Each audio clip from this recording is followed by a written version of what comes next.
Good afternoon, good evening, and good night, everyone, and welcome to KerbSide Collections with me, Adam Ritchie, a podcast about physical media collectors for physical media collectors. And join me this episode as I burrow into the psyche of a new friend I've met on Instagram, Marquez. Welcome to the show, Marquez. How are you? I'm happy to be here. Thanks for having me, man. It's a pleasure. Ever since you started following me, I've been following your page as well as the show. So I'm excited to be here. Yeah, mate. It's like I said before. It's the pleasure is absolutely all mine. It's great to have you here, and yeah, like I said, I'd love to talk about anyone's physical media collection. So yeah, it's great to have you on. And yeah, you've got a great page as well. Did you want to, at the top of the show, did you want to what's the name of your page and what's the word I'm looking for? What's your philosophy behind your page? So what do you concentrate on the most? So one of the biggest things about my page, obviously, I'm a huge collector of physical media. So I like really showing off new releases as well as some really nice collective pieces that come out, or some I may actually score under a really great deal when they're limited releases. So I like to share that joy to the world and also allow people to see pretty much what my tastes are in movies. I Yeah. look at movies kind of like a way of, especially with someone's collection. I Mm, look at it as like a different DNA for everybody. Everyone has a different DNA with movie collecting, and I absolutely. find that very unique. Yeah. Oh, that's a good answer. So what's the name of your page? Just to plug your page for anyone who wants to follow along. Yeah, so anyone can follow me on Instagram for the time being at Q the Movie Collector. And soon I'm working on a YouTube. So Very stay nice. tuned. Stay tuned. Excellent. I've dabbled with that thought, but I'm too it's well, I'm too lazy for one thing, and it gets in the way of me watching movies. So I haven't gotten there yet, but Yeah. I'm not going to rule it out. I won't rule it out. I don't know if I want to put my face on camera too much. I'm too shy to do that. So it's weird that I even have a show where I interview people because I am a very introverted person. But you know, once I get to know people, I'm good to go. So yeah, doing YouTube is a very bold step. So yeah, kudos for doing that. Thank you, thank you. It's gonna. I'm taking baby steps. I'm Mm, not just leap completely in first. Kind of want to get used to Instagram because mm, Instagram is always a great place because you know what they say about pictures. Pictures are worth 1,000 words. yes, absolutely. And also with lives, you said yourself, you've caught some of my lives on there, and Instagram is a really, really great place where you can interact with people. And if I ever go live when I do a YouTube, I Hmm. just feel like in the beginning stages for a lot of people in YouTube, it can be a little toxic there Yes, versus where absolutely.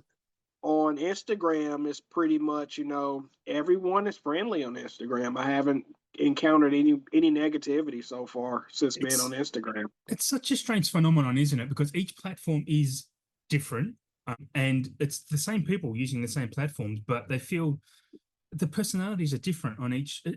I totally agree with that. Like Facebook is full of Facebook people. Facebook comments are some of the Yes. most toxic place things you can ever read, like just full of argumentative idiots. But you're right. Instagram feels like a more positive place, especially in our physical media communities. There's some.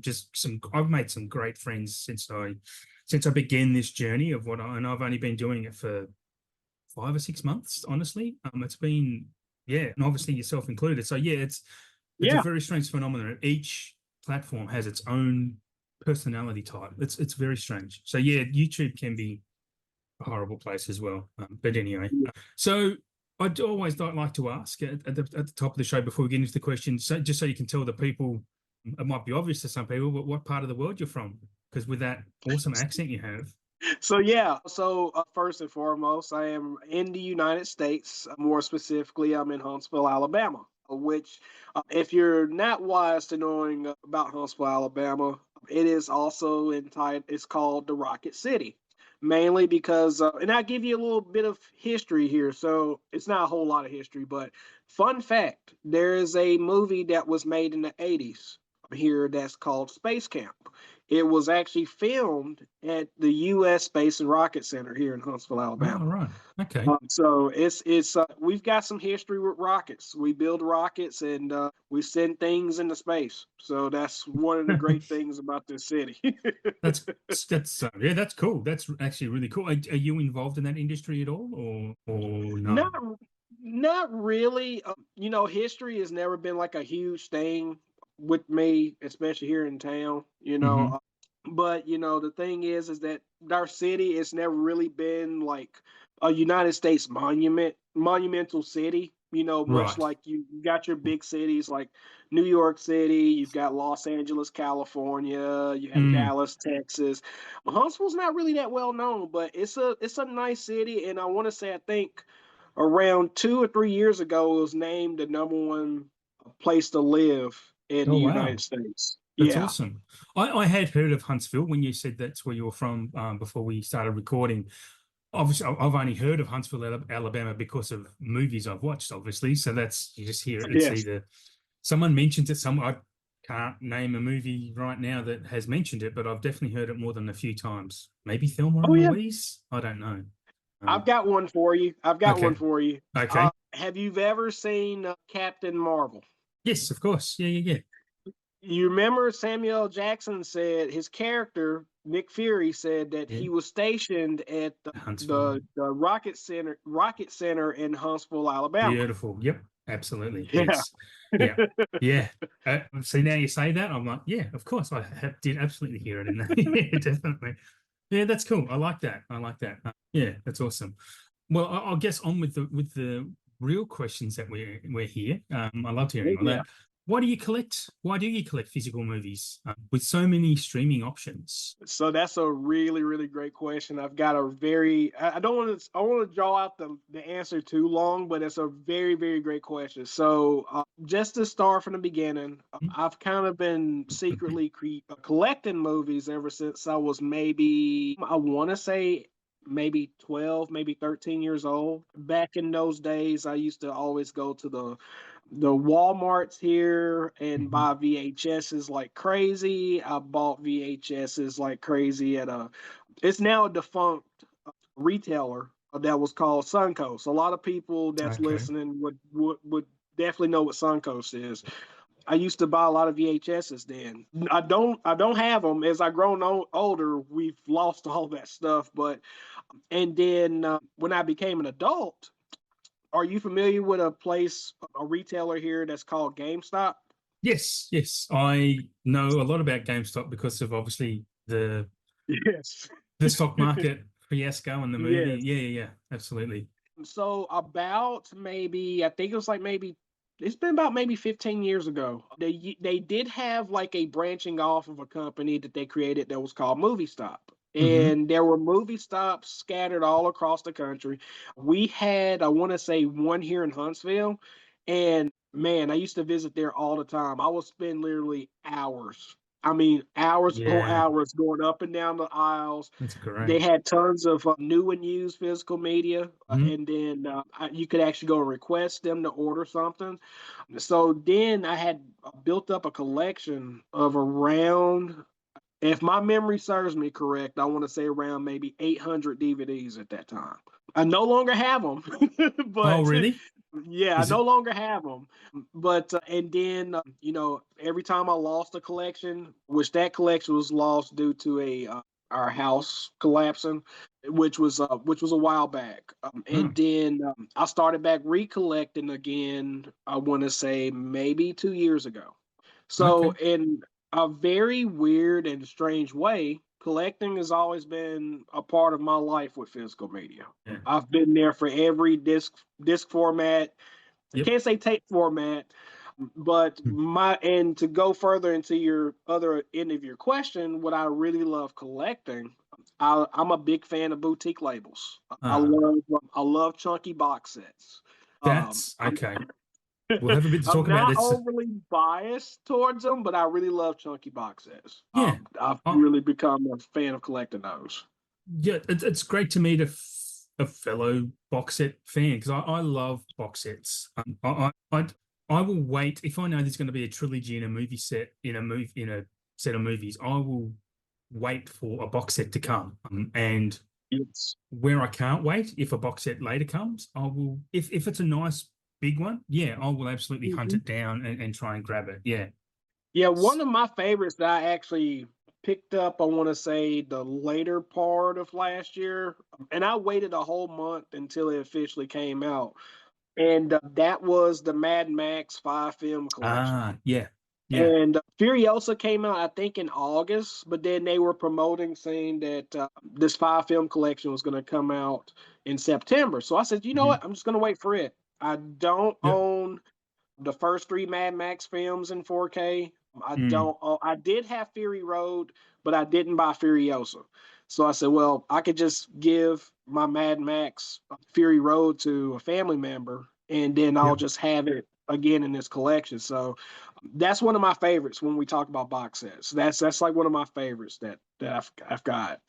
That's interesting because I didn't get, well, for one thing, I didn't get it because of the cost here, but it's not a great looking box set. The edition in Australia, I'm not sure what it's like in the US. If it's a is it a big box set there?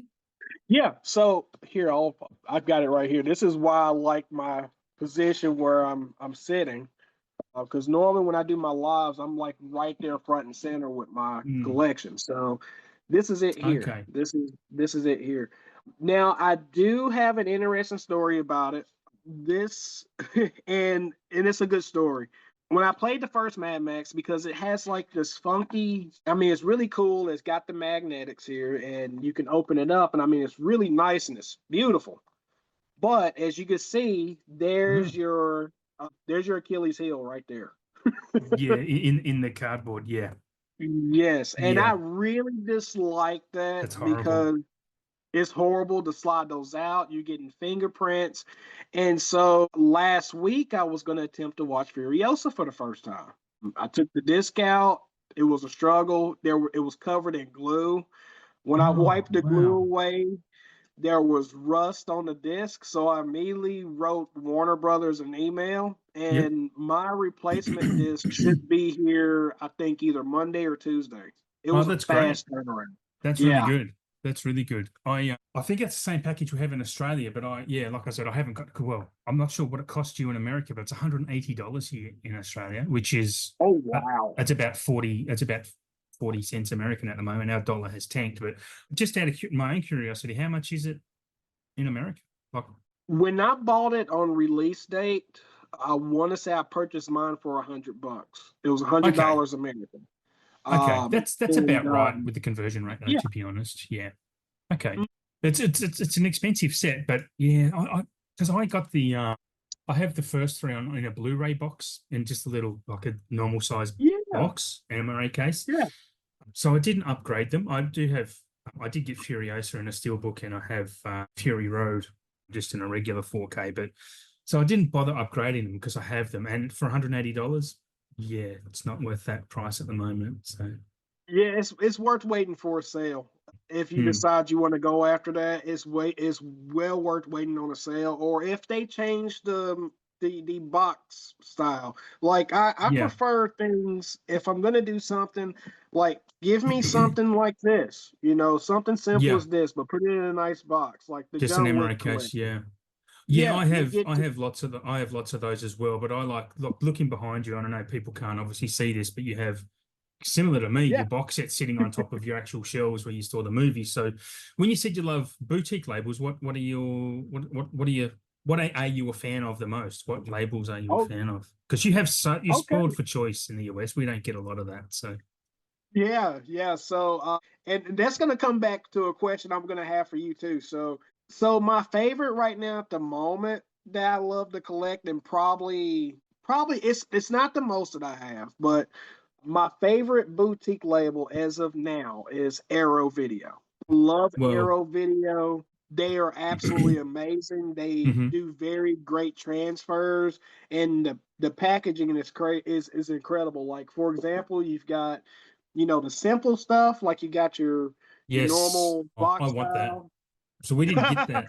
I do want And Witness, absolutely. Yeah.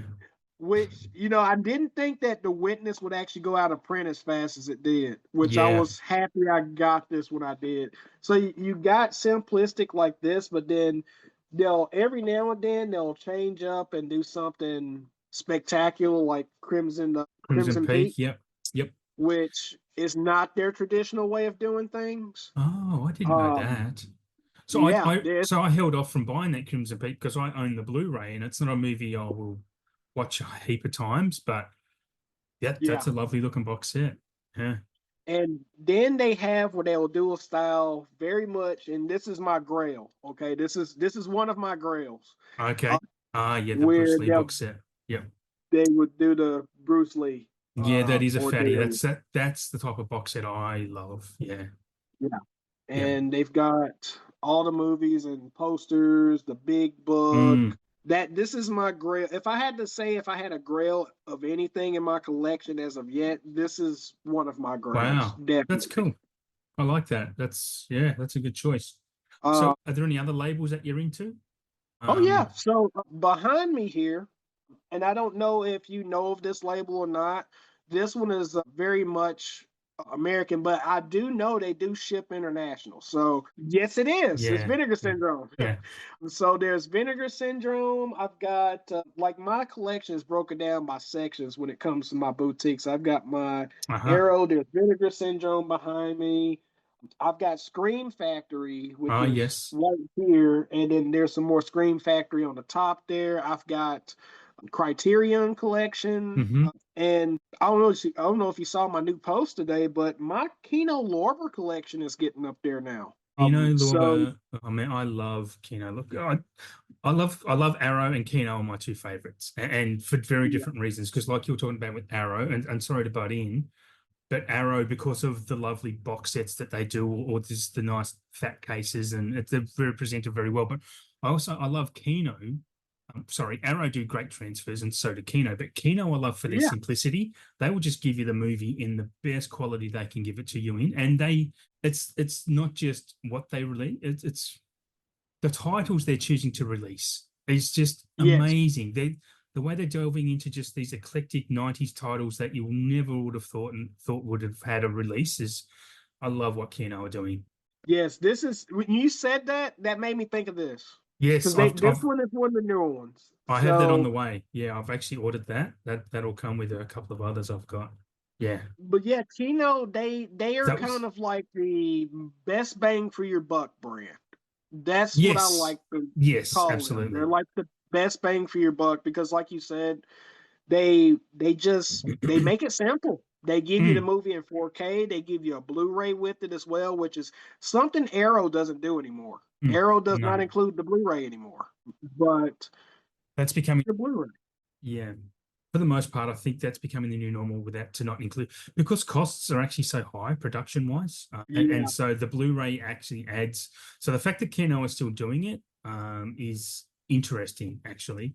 I noticed Mhm. even in Australia, we have had quite a few big releases come out earlier this year but we're literally just getting the 4K only. And these are movies that have been out in the US and the UK for I don't know anywhere between 3 and 6 months. So we just got Galaxy Quest and Truman Show and Stand By Me and things like that, but it's literally just the 4K. Really? Yes, yeah, we have to wait a while for our movies to get here, and I think it's because of our market share.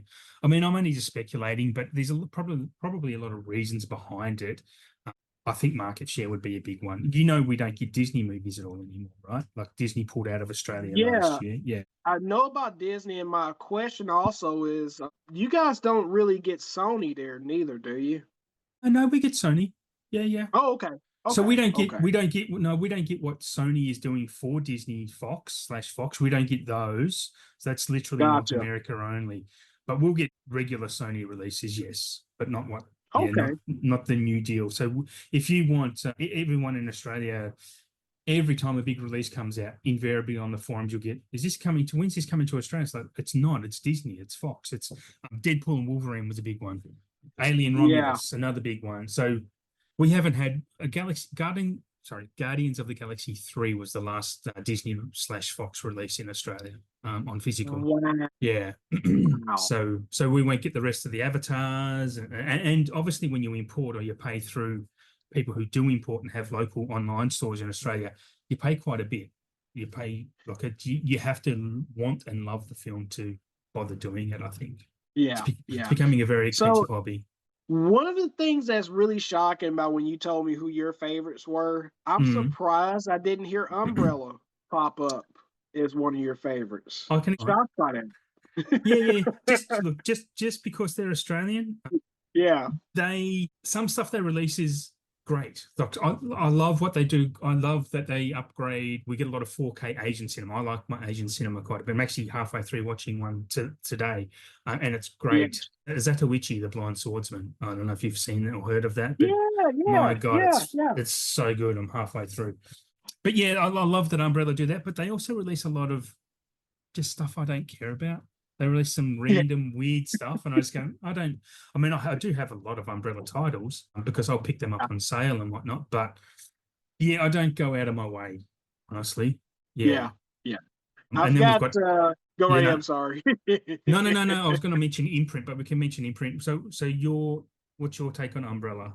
So right now I'm in a little bit of a dilemma with I don't want to say it's kind of a love-hate relationship because I don't really have a relationship with the Umbrella right now. I did see you post I did see your note about the tracking number or something. Yes. So my little story about Umbrella is, I've bought Umbrella through mom and pop stores that sell physical media that get Umbrella, which I think a lot of their packaging, which I've never gotten one of their limited edition packagings. I've kind of got like their second tier packaging that they make, but they put out a lot of good content. So I wanted to take the plunge when they decided to do the Terrifier set.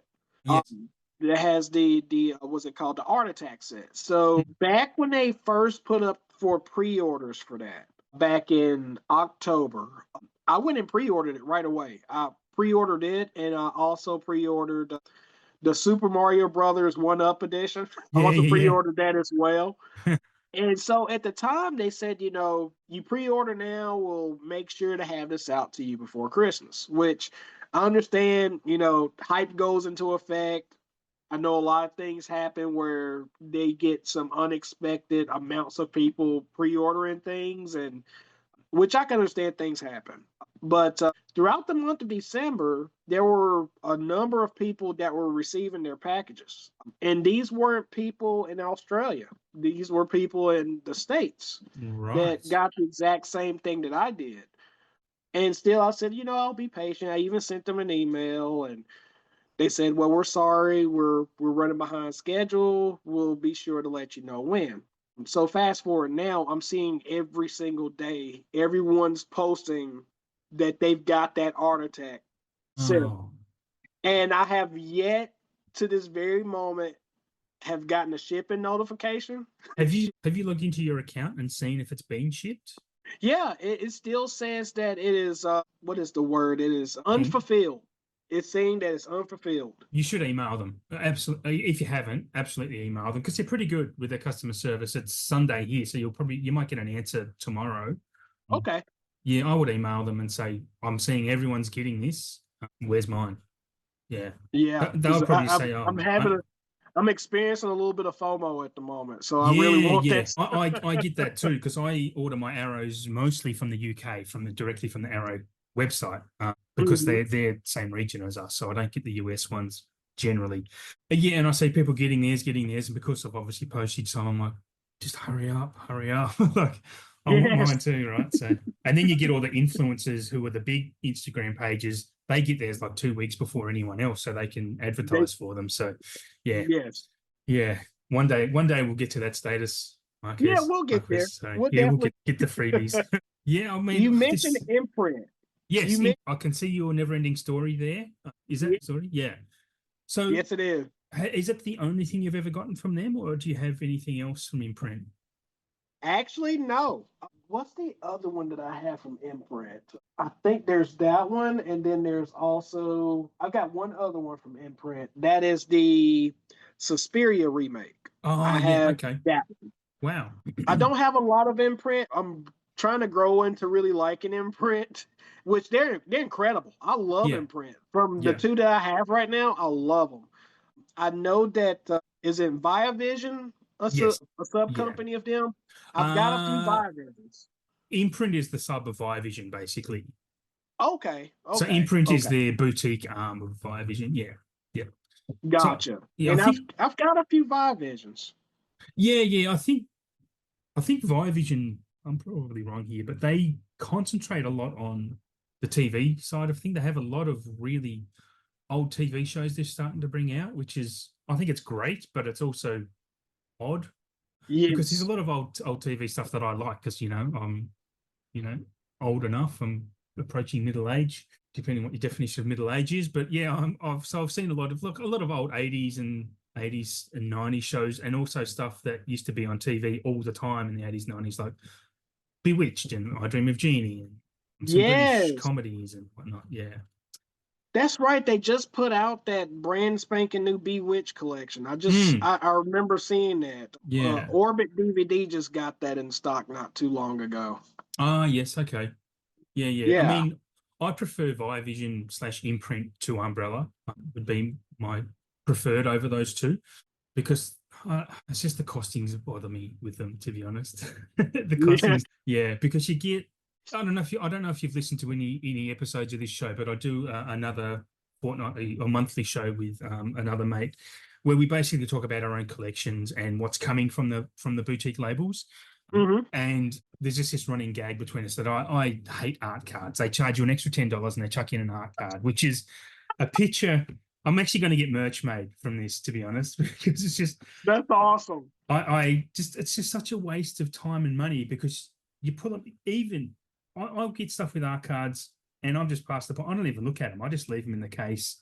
And Yeah. it's not, I don't buy, it doesn't attract me to buy something. Like you're charging me an extra $10 for 6 bits of cardboard with the pictures, Yeah. just different screenshots of the movie that I'm about to watch. It's like, I just find it really an odd choice for marketing. Anyway, I do rant about that a lot. So if you ever go back, we do have quite a few ongoing gags with that. So yeah, it's You're interesting. you're you're honestly not the first person I've heard say that, and I have a Okay. feeling you're definitely not the last. I did I'm one no. of the people. I don't know how to feel about them, to be honest. I don't really. I'm trying to think of an example here. The Second Sight stuff. I forgot about Second Sight. Second favorite boutique Second of sight, mine. I don't own any Um, second sight, but geez, they're beautiful looking items. Second Sight is infamous for doing art cards more than Mm, anyone else. They put them with every single limited edition that they make. And I could literally go to my shelf right now, pull out one of my second sights. All of my second sights, the art cards still have the wrap around it. I've never yes, taken them yeah, off. I same. don't look at them. They just No, sit there in the case. yep. It's good if you want to on-sell it sometime in the future, but yeah, I mean, just on that, I'll give you a bit of a what I would prefer, and I've actually mentioned this to influential people before, is what we should be getting. I have, and going back to our box set conversation, my holy grail box set, I have an Alfred Hitchcock box set called The House of Hitchcock. It's this beautiful set. It's got 18 films in it. It's lenticular cover, and within that, Oh, rather than art cards, it actually has mini posters of the original posters of the movies. So they're art card size, but it's the poster of the movie. That is what we should be getting. Like if these variants of posters, if these 4 different variants of the poster, put them in because I actually have mine on display. Mine are in a picture frame and on my wall because they look yes. amazing. It's just such a beautiful thing to look at. And that's what we need to do rather than having pick a movie out of the dark. Like I don't know why Thelma and Louise is stuck in my head, but if you just have an art card of that car jumping off the cliff, that does nothing for me. But if you have an art card of 4 different styles of posters from that movie, and there will be from different countries and whatnot, give Yes. me that every day of the week. Yes. I would be happy to pay extra for that. Like, if you're going to charge me an extra $10, give me something worthwhile because I could Yeah. have an Yeah. entire wall on my house just covered with those little mini posters. It'd be amazing. I've It would even be amazing. Yeah, I've even actually gone out of my way and brought I don't know, of course, you know who Timu is. You would have heard of Yes. Timu, but they actually do these little mini posters of movies, and they're on tin aluminium sheets, and they're cheap. They're like $3 to $7, and I've ordered heaps of those, and they are great. They just look rustic. They look, they look. I haven't got anywhere in my house to put them up, but one day when I move house or get my dream house, that's where they'll be going up. So, yeah, it'll be great across a bar or in a cinema room. They look stunning. They're just little tin sheets of the movie poster, and they're cheap as hell. So, yeah. Yeah, send me a link to that if you don't mind Sure. after the Yeah. show, because I'm definitely interested in something like that. I'm trying to find things to fill spaces through here. Okay. But I agree with you 1000%. I would even take it a step further. I would say either do your idea or Mm. there's this thing, I forgot who it was that first did it. If it were me putting an extra $10, something you'd pay extra $10 for. Mm. To me, I know it's not much, but my thing would be able to put a film sale in it. Since it's a limited Oh, edition, yes. Yeah. put a film sale in it. Like, Yeah. talking about the scene that's in that sale and That's a what great was idea. going on. I would actually rather have that than have That's the comments. Yeah.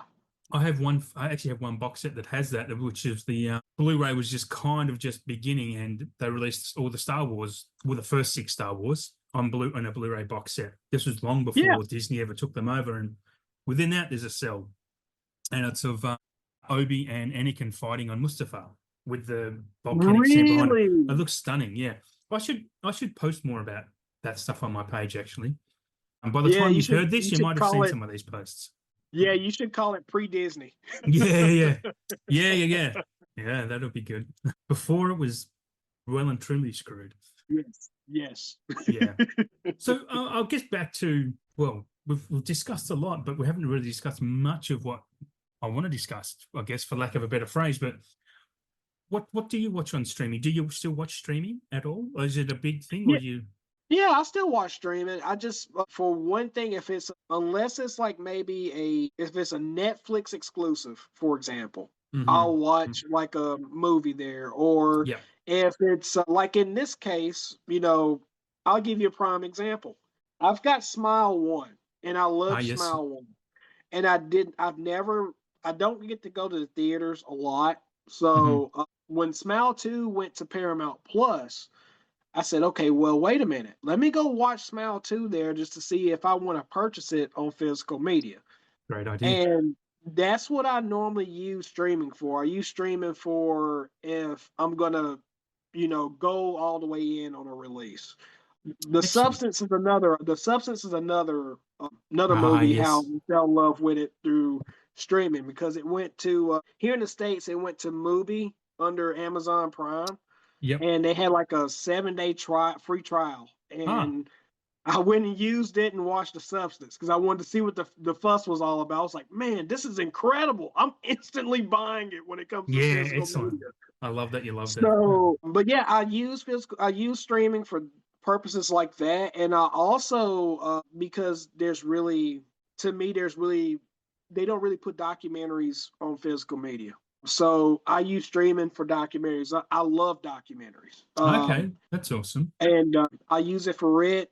Now this may shock a lot of people, but I don't really watch a lot of the new TV shows. Mm, I'm pretty old school when it comes to TV shows. I don't really yeah. like diving into the new wave of TV shows these days. So Yeah, I'm very much the same. That's kind of what prompted the question is when we're talking about Star Wars, whether or not you watch the Star Wars streaming. I mean, are you a Star Wars fan? I should ask that first. I assume oh you yeah. are. Yeah, Yeah. I'm a Star Wars fan. The only thing I haven't watched on Star Wars, and you'll probably kill me for this. The only thing there's a lot I haven't watched yet. So I started Mandalorian, but never finished it. Another one that I started was the Boba Fett series. Yeah. I started it and didn't finish it. I didn't watch Ashoka. I did not watch any of the new stuff that just come out.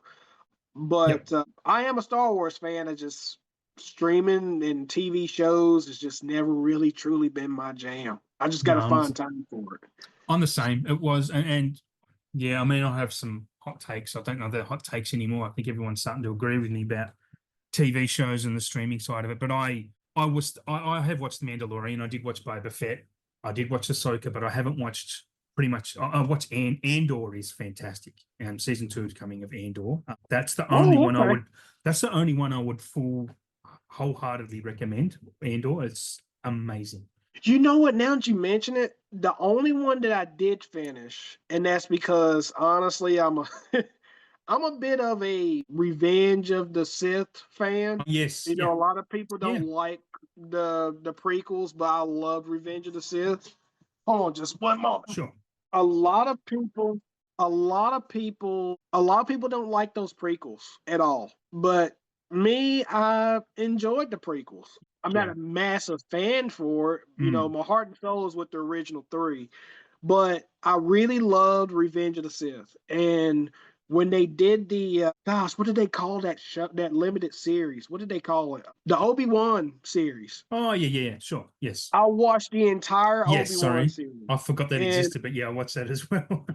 I love the Obi-Wan series Mm.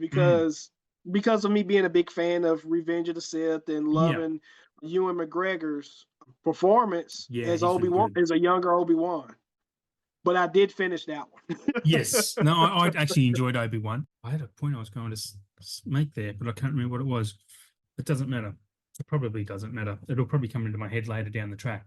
So we've kind of talked about, we've touched on a lot of things. Well, we've definitely talked about your favorite labels and distributors. So before we begin, look, clearly looking behind you, I'm just going to get into, obviously you love horror films and you collect horror films. I can see some Friday the 13th posters and that American Gothic image up there Yes. with Michael Myers is So fantastic. now this here, this is one of my favorite things I've gotten. I don't know Yeah, if you that's can see fantastic. I it. love the American Gothic take. Yeah, it's so good. Yes, yes, That's yes. And then I bragged about this poster Nightmare on because Elm. Yep. Nightmare on Elm Street, the original '84. But yeah, I have a massive, massive horror collection. I love horror is pretty much kind of like my Mm, comfort and favorite movies to watch. Now I do have limits to what horror I do watch. okay. So I'm not a fan of all horror, but I love the Chucky films. I love Hellraiser. I love Psycho. I love. Mm, Speaking of Psycho, I was talking Arrow to this. box. Yep, Yeah. the Oh, with the oh, shower curtain that comes up, and this is oh, actually the that's Arrow. cool. Yeah, Yeah, yeah. I have that box set, but I don't have that cool cover on the outside, the shower curtain, and it's not that fat either. Mine. It's just that's the thinner one. I must. I think you may have the one where they put 2, 3, and 4 in it. Yes. Yeah. The one I have is the limited one where they put the first one all the way through the fourth one in it. It was an extremely Really. limited run of that. Yeah. Yeah. Yeah. But yeah, I love horror. Probably my favorite series, and this is gonna come off really cheesy, and they're all tied, would be the Friday the 13th films, the Nightmare on Elm Street films, Mm. and the Halloween films. They're all Oh, pretty much tied for me as number wow. one. Okay. I I love all three of those franchises. I mean, they are the three big ones. They are the Mount Rushmore of horror. They're definitely the first three on the Mount Rushmore of horror series. Definitely. See, like I was saying to you before we started recording, I am a relatively recent convert to horror, which is only the last 2.5 years. I've really gotten into it properly, and Mm. that's my daughter's fault. Like she was watching a lot of horror when she was 14, 15, and I was like, oh, well, okay. When we used to watch movies together, and I was like, yeah, actually, I don't mind these now. And it wasn't that I can't handle horror; it just wasn't something I Yeah. thought it's a bit absurd. But my Halloween is my favorite by a long way. Actually, I love the Halloween series. Yes. Friday the 13th, and I still haven't seen all of those or Nightmare on Elm Street, but I do have box sets of the complete series, but I haven't watched them all yet, and I find them a bit. I don't have the appreciation for them, I guess, because that others do, because of the nostalgia. I guess it must be a nostalgia factor, but when you watch it, I'm learning to come around to the intent of these films, and that's like Yes. I've rewatched A Nightmare on Elm Street, and the first time I watched it, I was like, this is kind of stupid and dumb, and then I watch it again, I'm like, but it's kind of supposed to be, and so I start loving it. I start getting on its level, and I'm like, okay, these are great, Yes. and they are great, absolutely. Yes. Yeah. I will tell you this much: if you're gonna if you ever give Friday 13th another shot, and you're just kind of recently converted into it, I would say the very first Friday the 13th up until maybe part 4 is where the story is really good. I wouldn't say it's great, but for a Mm. horror film, it's pretty decent and consistent from the first one to the fourth one. The fifth one, believe it or not, I love the fifth one. I don't want to spoil it for you. The fifth one will actually leave you a little surprised. Yep. And then from 6 on, that's where it gets a little more campier than your Okay. typical campy horror film. Okay. I Um, can handle that. from 6 and on forward. With Nightmare, the very first Nightmare is arguably everyone's favorite. But then you have some people that really love the third one. And Hmm. I love the third one, but I love the first one a little bit more. And the reason why people love the third and the fourth Nightmare movies is because they were made during the I want to say the momentum push of MTV in the 80s. It Ah, was yes. during the MTV era. Gotcha. So there's a lot of MTV influence in the third and fourth Nightmare films. Okay. Uh, the fifth one is bad. Freddy's Dead is really bad, but New Nightmare. Yes. If I had to make a suggestion to you, I would watch Nightmare One, Nightmare Three, and then New Nightmare. You know, because Wes Craven came back for New Nightmare, right? So Yes, that's yeah, yeah. I mean, yes, yeah, pure what a master. genius, What a master. pure Between genius. yeah. Yeah, like he's such a vibe to his movies. I mean, I actually have a Wes Craven box set that I think Imprint released, strangely enough. I remember when they came out with that. Yeah, Yeah. yeah. And it's got some, there's just such vibes of film. The people under the stairs, I loved the people under the stairs because I love the fact that horror, when horror is done right, and this is when I love horror the most, is when it has these social commentaries underneath them, underlying. Yes. And it's such a tense ride. Even the most recent one I really love, probably my favorite horror in a long time, is Talk to Me, because it has such social Yes. commentary under it, right? Like it's amazing. That's when horror is done right, in my opinion. Yes. I'll give you another favorite of Wes Craven's of mine that doesn't have to do with any of his bigger names. And I wouldn't even consider this a horror film. As a matter of fact, I don't think it's actually a horror film. One of my favorites was Red Eye. Oh, I Um, love Red Eye. Red Eye's great. People hate it, but Red I don't. Eye was amazing. It is, right? It's Um, so tense. Cillian Murphy yeah. and Rachel Yes. McAdam, the tension, it's fantastic. Yeah, I agree. It does get a bit silly in that last act, but it's great. It is great. Yeah. I'm a Yeah. big fan of Red Eye. Yeah. Red Eye was amazing. I'm trying to think if there was one other one that he's done. No, I think Red Eye. Red Eye is the one that I really like a lot. That's more of a That thriller doesn't than a have to do horror. with.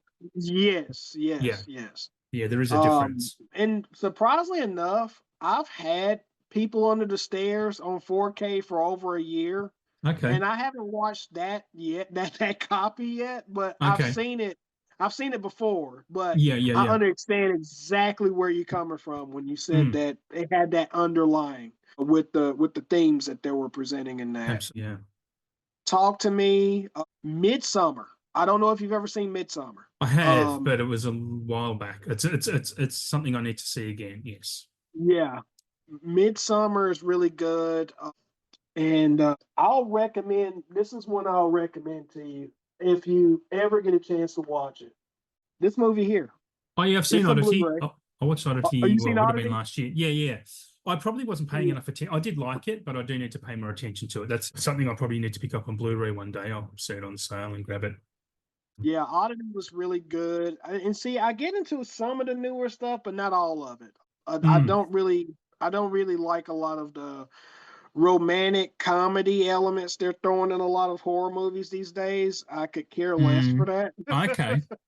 Well, I was actually going to bring up. Well, there's a few I'd want to bring up because there's some. I like comedy horror. I'm a big fan of comedy horrors. But there was one that came out last year which I really, really liked. Surprised me, and it's got a bit of a romance behind it. It's called Your Monster with Melissa Barrera. I think I've heard of that. I think It's I've heard. I've never seen it. it's really good. It's really, really good.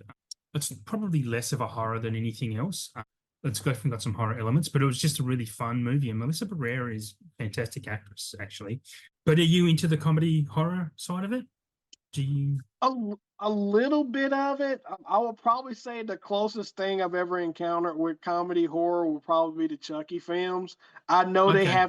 they have that like the serious tone to like the first and second one, but somewhere midway through that second Child's Play, it started becoming a little funny. Even though I've got the Arrow box set, I've not seen past the first one yet. So this, because I have such a massive collection of horror that I just collect as I've gone along. There's so many I need to see. I've also got a lot of Asian horror, like I like my Japanese horror films as well. So Oh my goodness, you mentioned a really good thing here. Ju-on, I've the got Ringu. this. Yes, I have that. Yeah, I have that same one. Yeah. Ringo. They're Yes, so Ringu. creepy, man. No one does creepy better than Japanese and They Koreans for don't. that matter. They They're really don't. unnerving. They bring the hairs up on your arms and stuff. Western movies don't do the same to me as No. Asian cinema does. Like they just do it right. There's a lot of great ones. Dark Water is a really good one. Dark Water? Dark Water, yeah. Yeah, Dark Water. Yeah. Yes, yes, It's really, yes. really That's good. a good one.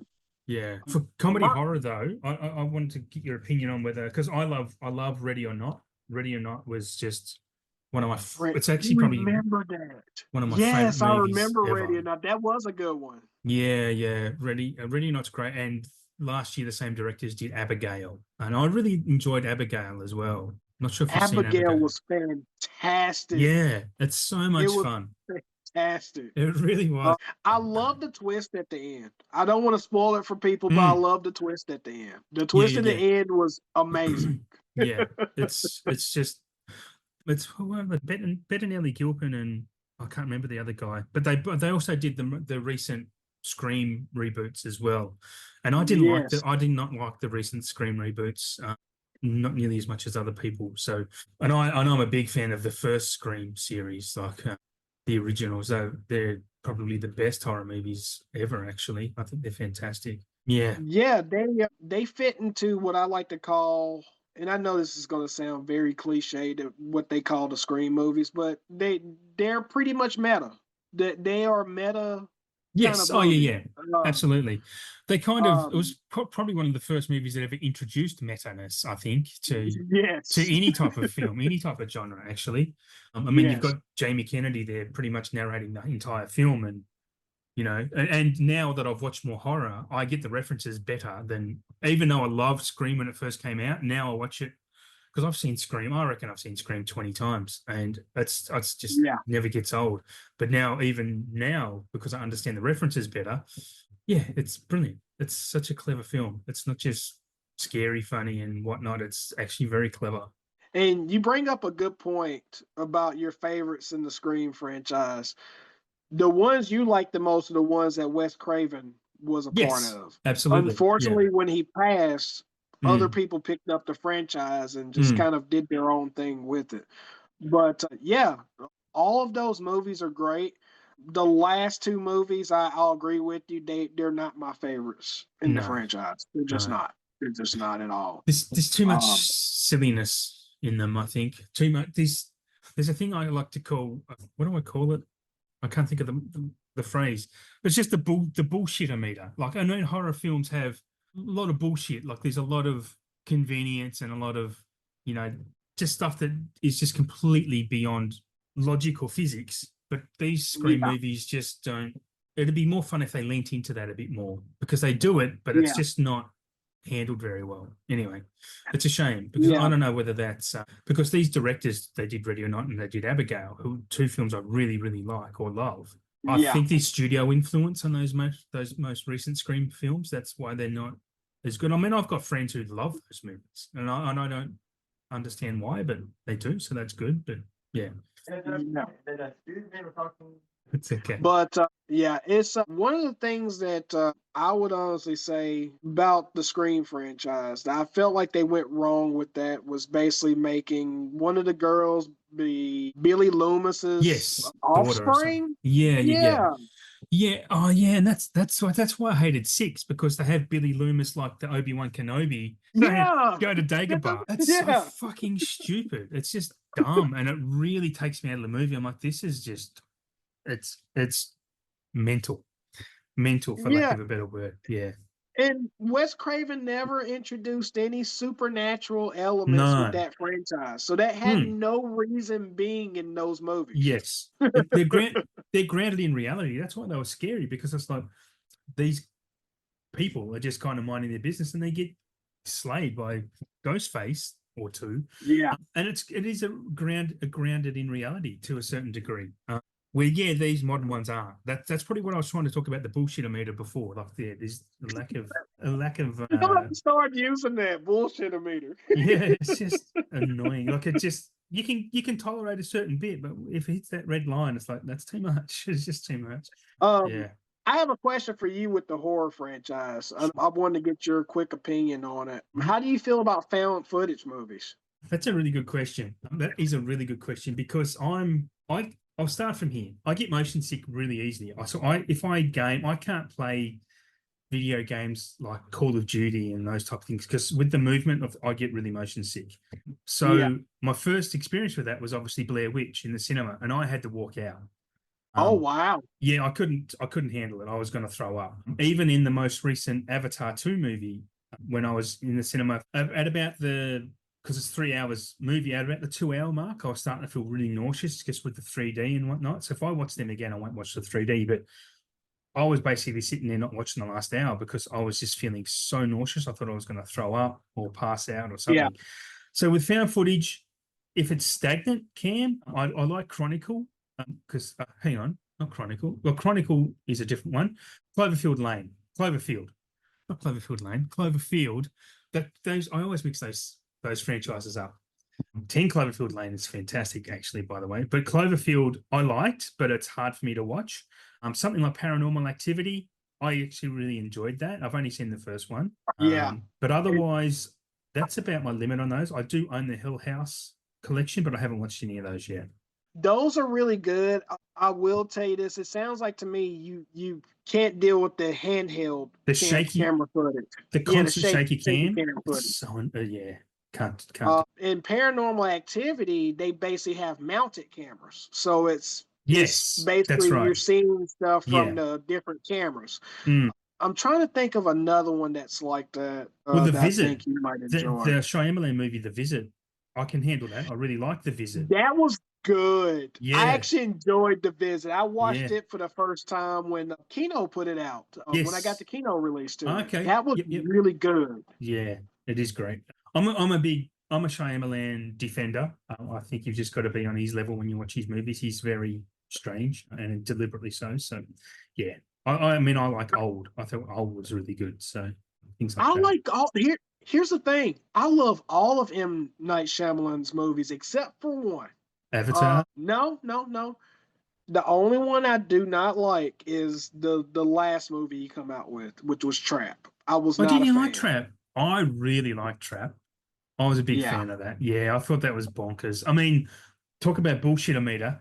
That Yeah. ramps up so hard at the end with just Hartnett just escaping everything. It's so, and I'm like, fuck, piss off. This is such trash, but it sets up nicely for follow-ups. And apparently it's actually part of the same universe as Unbreakable. And so it's part of, Really? yeah. It's the same universe. So he's basically a superhero. He's a supervillain. I was listening to a podcast where they talked about it, and I'm like, it makes so much sense now. It's the same universe as Unbreakable and Glass and that. Like he's a supervillain. Okay, I'm gonna have to rewatch Trap now. Yeah. You made it more interesting to me Yeah. now that I It, know that information. it did for me as well, because I was like, okay, it does make more sense when if it's in that same Shyamalan superhero verse, absolutely Yes. makes sense. Yeah. And if he only had made that more obvious, it would have been great. Like, so yeah, it would have been great. Anyway, I'll I'll tell you my biggest gripe with it, and we can move on from it. My biggest gripe with Trap was how dumb he made every character in that movie. I yeah. sat there and I thought there for the longest. I said, it's painfully obvious. Why are people just playing really stupid right now when the average person would have figured out what's going on right now? And it was kind of like Josh Hartnett's character was getting by with so much shit in the movie, and I was sitting Yeah. there like, come on, guys, you can't be that stupid.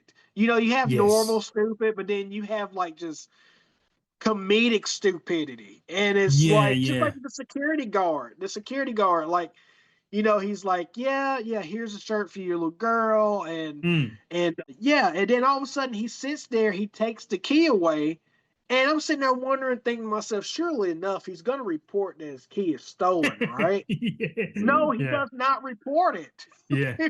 Yeah. It was things like that that was really like aggravating to me. I was like, you're so much better than this. You're so much better than this. But that's I the only totally one. totally get it because they knew that concert was especially made to trap him. That's everyone there was aware of it, weren't they? Like Yeah, yeah, everyone, even the people behind the scenes. The only people that weren't aware were the people in the crowd. So, I mean, if the guy yeah. selling T-shirts knew, everyone knew. So they're looking for a white male around this age with a daughter. Like, put two and two together, you dickheads. Like, yeah, I totally get that point of view. Totally get that point of view. Yeah. Didn't stop me liking I, it, but yeah, I totally get it. it was still enjoyable. I will say that much. Even though it's my least favorite movie in his catalog, I still Mm, enjoyed it yeah. all the way up into the climax of the film too.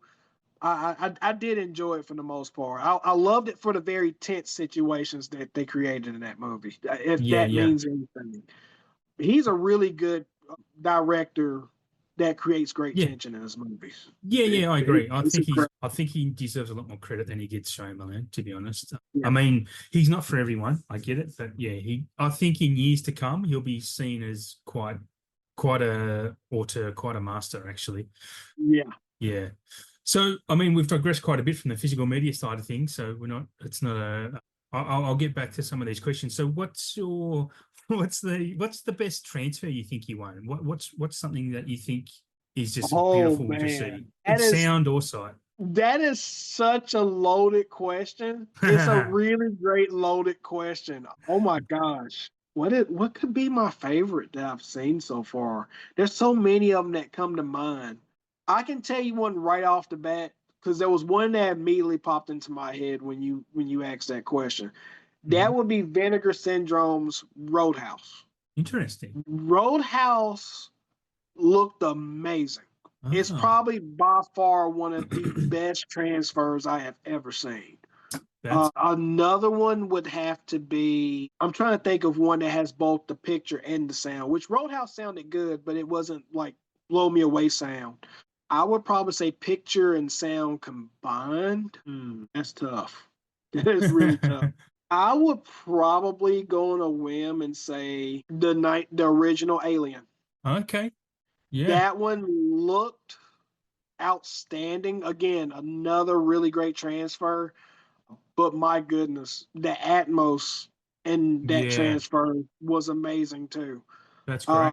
I'm a huge sound and picture guy. Same. Mainly, Yeah. I hate to say it, but I'm a little bit more on the sound than I am picture. Same. We said we have a I very similar all along. We're just very similar in our thoughts here. Yeah. Yeah, I love to be immersed. I love to like when I watch my movies, I turn out all the lights in here Yep. and I have my speakers spread out and I completely immerse myself. The last one that I watched that kind of blew me away with sound. Which one was that? I'm looking over here now. Gosh. That would be Poltergeist 2 from Scream Factory. Oh, really? That's another one. That one has an Atmos track. Huh. Surprisingly enough, it has an Atmos track, and the Atmos track on it was outstanding, That's really very interesting to know. outstanding. Yeah. Yeah, Okay. a lot of people would probably say things like Top Gun Maverick, which that one has got a really incredible Atmos track. Yeah, of course. Uh, but those that I just named, especially Alien, Yep. Alien was fantastic. I don't own any of the aliens on 4K, which is a shame. I don't think I'll upgrade them. But yeah, that would be interesting to see though. Yeah. I'm glad you didn't go for the obvious, more modern movie picks of that too. That's good. I like that because Yeah. I'm the same with you, same as you with the sound or the sight and sound. So I mean that kind of leads to the next question. What type of setup do you have? What's your home media like? So that's a good question. So I have, when I went through and started building what I have now piece by piece, I originally started off with a 55-inch television. I have a 65-inch now. But Hmm. for my sound, I did my research. And this is for everyone that's listening because this is very important. When you decide to invest in your sound, do your homework. Absolutely. One of the most important things I learned from a past sound bar before going after this one I'm going to tell you about was that when I got my first sound bar, I was just looking for something with Atmos. That's all I cared about. I Yep. learned really quickly that you don't just want to have Atmos because if you Mhm. have something that just only does Atmos, for anything that's DTS oriented, it automatically defaults to normal PCM. And Mhm. normal PCM is not great. At least to me, it is not. Right. So I bought what's called the JBL Bar 1000. And with this setup, it's a 7.1.4 setup. And because of my room here, I don't really have a lot of electrical outlets. Yep. So I'll show you here, just for example. I'm gonna let you see what my bar actually does. So here, Is that the newer model? Yes. Do you want to know yeah, something funny? I have yeah. the exact same speaker, but the model before that. I have the JBL 9.1. Oh, okay. You got the original. You've Yeah, got the yeah. original. And it's amazing. You're Yeah. right. It is because I have the two speakers on the side. I actually have them attached to stands I got off Amazon. They just sit next to me permanently with permanently charging. Amazing, amazing. Yeah, I And I was don't know thinking if he's you going to can. say the JBL here, but yeah. I don't know if you can see right above Chucky Oh yeah, here. you can see You, your stand. you Yep, see my little stand I there. can. So Yeah, I've got a yeah. stand there, and I've got one in the other corner. So Hmm. when I get ready to watch my movies, I take them apart from the bar. I Yep. spread them out and go about it that way. And I've been telling people for years, at least since I've had this bar, this is one of the best sound bars It's I've ever amazing. owned. They are Yeah. amazing, aren't they? Yeah. I'm assuming yours is better than mine because it's a newer model, but look, stunning. Stunning. It's the bass from them. The only Oh issue I yes. have a little bit is sometimes the vocals aren't as strong. That's about the only down point from mine. I'm not sure what the new model is like. I would say that's improved, but They fixed it. They yeah. fixed it. I almost bought the one you bought, but the guy at the store was explaining to me when I bought mine at the time because they had the one you have. They had it on clearance at the time, Yes, yeah. and I said, well, the price is really great, but I said, what makes the 1000 better? Well, he said they fixed the battery issues. They fixed Hmm. what the connection issues were, and most importantly, they got better with the overall speech, the Yeah, speech channel. yeah. So I said, you know what? I'm gonna go with the 1000. That's what I decided to go with. But it's the best setup I ever got, and the reason why it was like it's not because of the detachable speakers, but Mm. I was really looking forward to something that played all the Dolby formats as well as Hmm. all the DTS DTSX, formats. yeah, yeah, Yes. absolutely. Yeah. My opinion, I'm a big Dolby fan of, but I think DTSX sounds better than Atmos. When Yes, you're the it same, does. yeah, it really does, Yes, right? it does. Yeah. Well, Yes. if I look at a disc and it's got DTSX, Atmos, I'm like excellent, but if I see DTSX, I'm like you beauty, like it's yeah, magical. I'll give you a suggestion if you have it in your collection. One of the ones I normally kind of use as a reference disc for sound when it Mm. comes to just showing off for family and friends. Yep. Believe it or not, is The Incredible Hulk. Oh, okay. The Interesting. Incredible Hulk has one of the hardest hitting and most immersive DTSX tracks I've ever heard. I own that. I wonder if it's on the Blu-ray because I need the Blu-ray of that. If it's on the Blu-ray. Yeah. Okay. Interesting. I always put on June or something if I'm, you know, Dune is reference. another good one. Yeah, Yeah. that's another good one. Yeah. Yeah. Maverick, like you said, Top Gun Maverick is pretty impressive with the Atmos. But yeah, I always like to put on something. The Matrix is really impressive, actually, because when you hear the rain, the Matrix is fantastic with its Atmos. Yes. Yeah. And now that you mention it, I don't know if you have this one, but this bad boy. I do have that one. I haven't played it yet. I have to get It has Atmos. So It Demolition has Atmos. Man. Okay. Yeah. Yeah, the Arrow Yeah. Demolition Man we're talking about. Sorry, listeners. Sorry about that, guys. Yeah, it's the Arrow Demolition Man. Yeah. I'm keen to see that. Yeah. I've got so many in my watch list. It's just absurd. It becomes anxiety inducing, actually, of these films I need to rewatch, let alone the films I need to watch for the first time. I need 48-hour days, honestly, to get through what I want to do. Same. Do you blind buy, just on that topic? Do you have movies that you buy that you've never seen before? Yes, I do that a lot. Yeah, good. Yeah, no, me too. And I'll explain my reasoning for it. I've been very guilty of it, especially with my Arrow collection and definitely with Vinegar Syndrome. Probably more so with Vinegar Syndrome than any other thing I collect right now. That makes sense, because Vinegar Syndrome released stuff that no one's heard of. I don't even know if Vinegar Syndrome I've heard of. Yeah, but I will tell you something. I've been on a good streak when it comes to my blind buys with Vinegar Syndrome.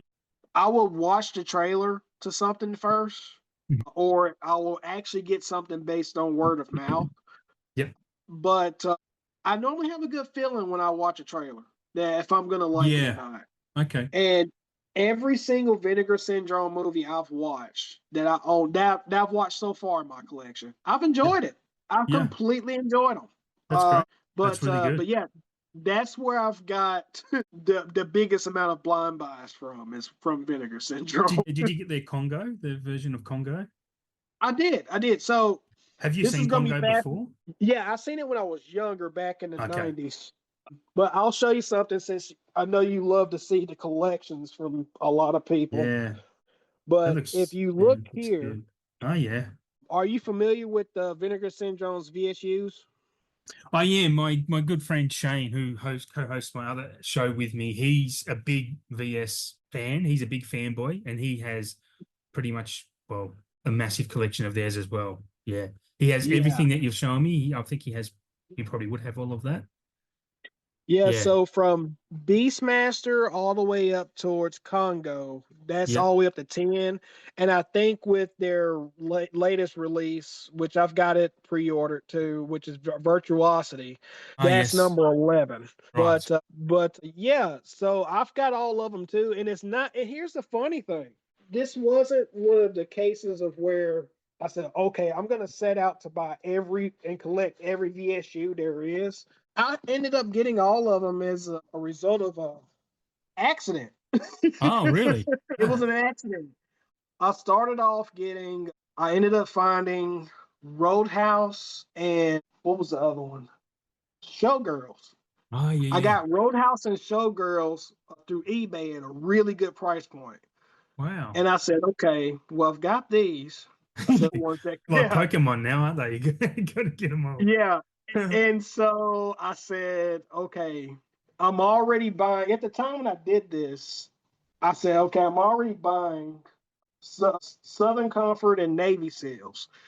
So when I started seeing the other VSUs actually being sold used at a lower price point, I said, it's a no-brainer at this point. I might as well buy them. Yeah. So it was one of those things where it was purely an accident from collecting all the VSUs. It was never on purpose. It was an accident. Just fell into it. No, I get it. It's the collector mindset too. Once you get a couple, it's like, oh, no, you get the rest, even if you're not a fan of them. There was a set that Umbrella released. They're called Beyond Genres, and they're all in these black slip cases and stuff. And I kind of fell into those. I picked up one or two, and then I'm like, I need to get the rest. And I can't find. There's so many I can't find, but some of them don't have slips now, and that annoys me because it just doesn't sit right on the shelf. It doesn't look the same. So okay, so that brings. I don't know if that was going to be a question you was going to ask me next, but that's a question I have for you. So, are you on the fence of one of the collectors that you have to have the slip cover? No, that is absolutely a question for you later down the track. Well, now it will be. No, I don't care. If I have I used to be, I was honestly thinking about this last night because someone posted something on a Facebook group I'm part of, just an image of all these slipcases and said, do you reckon people are going to buy these? Because I hate slipcases. I take them off. And I didn't engage with it, but someone was like, absolutely, people will buy these secondhand off you easily. Yeah. And I used to just take mine off and store them in a cupboard. And then when my collection got too big, I kind of had to pull them out of the cupboard to put more movies in there and just put them on the movies and back on the shelf. So if it comes with a slip, cool, bonus. But if it doesn't, I don't worry about it. A good example of that, Umbrella have released Lars and the Real Girl. It's comes out next week actually, and a website that I buy often from has the Blu-ray and the Blu-ray limited slipcase exactly the same price. So yeah, I'm going to get the slip. Really? I'm going to get the slip. Nice. But on the in-store, it's actually $3 or $4 more for the slip cover. So I just got it online with the same. So if it's the same price, yeah, I'll pick up the slip. I would probably go towards the slip most of the time if it's like $2 or $3 difference, but I don't care. Like, I don't fuss about slip covers or not. Most of the time with my collection, I just kind of want the movie. If it comes, yeah, I mean, Demolition Man. I didn't own Demolition Man on a physical at all. So I want that. I didn't care that it came in. It's awesome. It's a good bonus that it come in that set that it came in. I'm like, okay, it was excellent. The same with Wild Things. A few of those Arrow releases. I just kind of want the movie in my collection. If that's the only way I can get it and it's a reasonable price, I'll grab it. Yeah. Yeah. So what are your thoughts on the packaging? Apart from the box set stuff, like I said, we both love box sets, but for a standard movie, do you care about that side of it? Like steelbooks, for example? It used to bother me in the very beginning when I didn't get a slipcover. I'll be the first to admit that. It used to bother me a lot. Right. But as my collection has gotten as big as it has, I haven't cared nearly as much. Yeah. Prime example of that is, like, for example, the Kino Kinos. Lorber. Yep. Like, I'm in it for the movies, and I know that's one of those things. If you wait for them to have, like, for example, their Winter Wonderland sale, and it's a movie that's been out for a few months already, you already know you're not going to get a slip cover for it. So it doesn't bother me nearly as much now with Vinegar Syndrome because I love their slip covers. They're very unique, and I always call Vinegar Syndrome the FOMO boutique.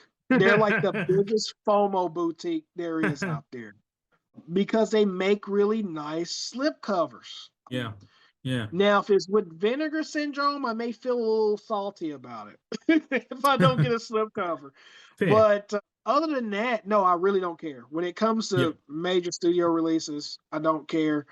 And to answer your second question, again, I don't know if you can see it. I'll show you here. But this is my steelbook section. Ah, yes. Cool. So steelbooks, again, is kind of similar to the story I told you about with the VSUs. I've never been a steelbook collector at all. Yeah. As a matter of fact, I kind of despise them just a little bit, but not a whole lot. That happened as a result of an accident because, and I got a really good point about it. Here in the States, when it comes to Sony releases, most of Sony's releases, they only release a steelbook. They don't have a normal case release for it. What was the movie you had told me earlier that you had from Sony that you got from there? God. Oh, no idea. Sorry. Oh, I remember. Oh, I see it now. Like, for example, Stand By Me. Yeah. So was never an option here. Yeah. It's so strange in Australia. There's such different marketing from country to country because we, like you said, Stand By Me's been out for a long time on 4K, but we just got it released Wednesday, just gone 4 days ago. So 15th of January. So for people listening, we're recording this 19th of January. Yeah, I'm curious with your version of Stand By Me that you got. I wonder if the one you have, because I forgot to mention this too. With that one in particular, that's a newer release of Stand By Me, but we've had a normal case release of Stand By Me for a few years. Yeah. The reason I went after the steelbook, and it's a little small reason, the Steelbook version has the Dolby Vision HDR cut on it. Right. The regular Interesting. edition of that 4K was just regular HDR10. Interesting. I'd have to Yeah, I'd have to look at mine to see if it has the Dolby Vision or not. Actually, a Dolby Atmos Vision, you said, or Atmos? Sorry. Dolby Vision, Dolby Vision. Yeah, I'd have to look. I'm not sure because I haven't looked at it that close because I also own it digitally on iTunes because I'll buy movies off iTunes if they're $5 and I can't buy the physical. And if they come in Yeah. physical, like it doesn't hurt to upgrade them to a physical copy if you've only spent $5 on so it's not a big deal. I own a lot of old Hollywood classics that way, actually. Galaxy Quest was another example of that. I didn't have that on physical, but we just got that as well. Quick and the Dead, all three of those we didn't have on physical. So I noticed back to the Steelbook side of it, in Australia, we had recently had the Terminator come out on 4K late last year. Steelbook Yes. sold out within 3 weeks. You Oh cannot, my goodness. you cannot buy it in the country anymore. And there's no standard edition. It's just the Steelbook and that's it. We had Seven doesn't get released here until March. But most of us who love that film, I've ordered the Steelbook and it's only in Steelbook. You cannot get Seven in a regular MRA case. It's going to be Really? Steelbook only. And I've, did a service and posted in one of the forums. It's like, if you want this, get it, order it now because it'll run out like the Terminator did. Yeah, can't buy it. Like you just cannot get it. And Godzilla -1 was pretty similar. So although we have versions of that are just the normal plastic case. One thing I noticed that you guys have in the US though is that you'll get a standard edition and it could be 6-12 months later that you'll get a Steelbook edition as well. So they're double, triple dipping. That doesn't happen here. We'll get the Steelbook or we'll get nothing, or we'll get the Steelbook and the standard at the same time. It's really unusual. We had Taxi Driver Steelbook only. You can't get that on any other version. So we have Steelbook, we have Taxi Driver Steelbook only, but I will tell you this much: the story with Taxi Driver is really interesting. So here in the States, Sony releases these classic volume sets. They're I don't want to say they're limited, but they're very expensive. Taxi Driver was in the volume 1 set of that when it came out. And for the longest time, that was the only way you could get Taxi Driver. No one wanted to sell it separately from that collection. And if they did sell it separately from the collection, they charged an arm and a leg for it. Yeah. So when they did finally release it by itself, it only came in Steelbook form. I'm trying to see if where is it at on my So shelf? you talked about, is that a Sony or a Warner Brothers release? Because I've never seen a Sony box set. I've never known of a Sony box set. I know there's Warner and the Columbia. I've never seen. It was Columbia. You're talking about Columbia. That's what I'm talking about. Yeah, Columbia. the Columbia Okay. sets. That Yeah, makes Columbia. sense. Okay. That's Sony. Cool. Yeah. I've never picked any of those up because they normally come separately. The Warner Brothers ones, especially, like all their different box sets that are released. I own, I think, all of those, but individually, not any of those box sets because the box sets were too expensive at the time, and just bought the singles gradually over time. Yeah, interesting. I would prefer the box sets though than the singles, but anyway. Yeah, and and speaking of those box sets, the one that I regret not getting recently, that the Columbia Pictures set that came out, it was the one that had Starman in it. I really wanted that one so badly for that one movie. For Starman. Starman's good, isn't it? Starman's very good. Yeah. That's a classic. Yeah. It really is. John Carpenter, man. I love John Carpenter. Yes. The legend. Where are we up to on these questions? So are you a special features fan? Do you watch special features or you just kind of watch the movie? Do you care if you get them? Or? I really don't care for them. Okay. At the end of the day, I'm one of those guys who I care more about the picture and sound and restoration more than anything else.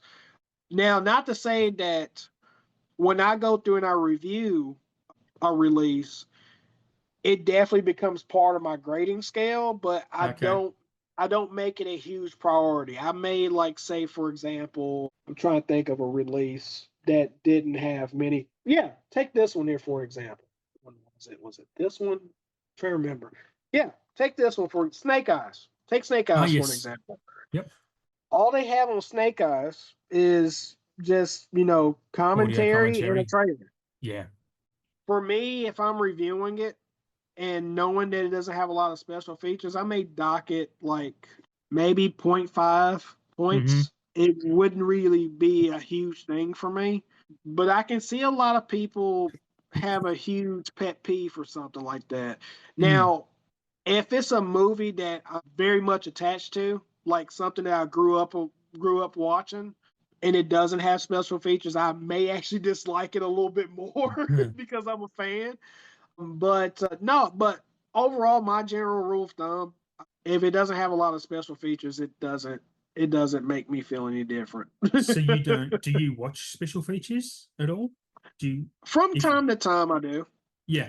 Yep. My favorite thing about special features, especially if it has it, I love documentaries. I love Mm-hmm. documentaries that's part of special features. Like something I don't Like like the if the it's like making maybe of. 10, maybe 15 minutes, I don't watch it. But Okay. if it's something that's close to maybe 30 minutes towards an hour, I will watch that special feature because Okay. very much Interesting. I'm very much into it at that point. Yeah, yeah, yeah. Uh, I just don't like the small stuff. Oh, I see. Oh, yeah. It's always interesting to me whether people watch special features or not, because people seem to like having them, but they don't really watch them. And I'm a bit in that park as well. It's just like it's a good to have and not need, and not need to the not have and need. Exactly. It's yeah. I mean, we are talking about People Under the Stairs before. That was probably the last time I watched any special features, when I watched People Under the Stairs, because there's some really great behind the scenes how it was made, just how, Mm, and it's excellent. It's really excellent to watch. I hope your version has it, because I would recommend checking that out. It was just, yeah, it's just fun. Just how they film a horror film, and with the practical effects of it. Like, I'm a big fan of practical effects. So Oh wow, this thing is loaded. I didn't yeah, know it okay, had that many special features on it. It's yeah, loaded. that's great. Cool. Hmm. Yeah, You may give me something to watch tomorrow. yeah, yeah, back for to the sure. special features just for a quick second. Yeah, Now, if sure. there was one I was deeply disappointed in that didn't have it, and this goes back to a movie that I'm attached to, Mm-hmm. and that was Terminator. this. Oh, there you go. Yeah. So I'm going to have to order that online. I'm going to have to import that standard edition. Just can't get it here. Yeah, there's nothing new on here. It's a bunch of old stuff I've already seen before. They really didn't add anything new to it, but I don't know how you feel about James Cameron's infamous restorations. Well, the only, I mean, I do own The Abyss and True Lies. I haven't even watched them yet though, but I have seen my Titanic, and Titanic is immaculate. Titanic is spectacular. If you love Titanic, you will love The Abyss. You will Yeah. see what people hated about True Lies. Yeah. But The Terminator, that's probably the best James Cameron restoration that I've seen Wow. so far. By That's good. far. That's By far. impressive, especially over the what was it called? Titanic. Sorry, Yeah. Yeah. that is Titanic impressive. was good, but Terminator was fantastic. Mm. Even for the average person that just dislikes it because it's a James Cameron film and they know James Cameron is a revisionist. Even that's going to be hard for them to sit there and say, "Oh, I hate this. It's got too much AI." And from my Yeah. eyes, from Well, watching it, there wasn't a lot of AI in it at all. I watched a good clip last night because the new Seven has AI in there. Has fixed up some stuff. But on YouTube, I saw there's a channel called 4K Freaks. It's just two guys talking about it, and they explain what Yeah, AI. I Yeah, love I love those guys. yeah, yeah. They're pretty good. They're pretty straight down the line. They don't mess about. But yeah, they were explaining what and showing the parts what AI fixed, and that's where AI has been really beneficial. It hasn't changed the image; it's actually added in parts or removed parts that Fincher didn't want bloopers basically that you see in the first one. It's really fascinating to watch. So I'm keen to another one I was talking about. I need to watch real soon because Seven is one of my all-time favorite movies. I need to check that transfer out big time. Seven, what Fincher did to his cut of Seven, probably one of the best things you can do with AI. When we're done with this, I highly suggest if you go on my page, I did a review Okay. of the Seven Yep. disc. Yep. And on my reviews, I don't have like screen grabs per se, Yeah. but I shoot my pictures professionally, from what I'm watching it from my viewing experience, 7 looked incredible. Oh Yeah, my goodness, yeah. it looks so good. I've mentioned it Um, on I've mentioned it on this show before that Fincher has because I'm a big Fincher fan, and I've read a lot of interviews with him or people who've worked with him, and they say how he has like this disease where he fusses over something in an image more than anyone they've ever known. That's why he does a lot of takes. That's why he does a lot of everything in that. Yeah, his eye for detail is. I think it was Steven Soderbergh actually saying, "I don't know how he survives because if I had the same mental state as Fincher and his eye for detail, I don't think I could ever sleep at night because he just fusses over every pixel on the screen."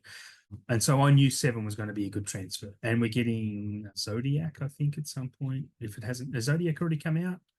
Fight Club is coming. Zodiac, and I watched it the other night. You see here. As much as I really love Zodiac and I know and think it's a brilliant movie, I don't think that's worth an upgrade from a Blu-ray to me. It's just not that type of movie that needs that crispness in my life. I will say this much about this 4K is actually, believe it or not, it's a little controversial, mainly because Zodiac was not. I don't think Release. Zodiac was shot on film. I don't think Zodiac was Yeah. shot on film. Yeah.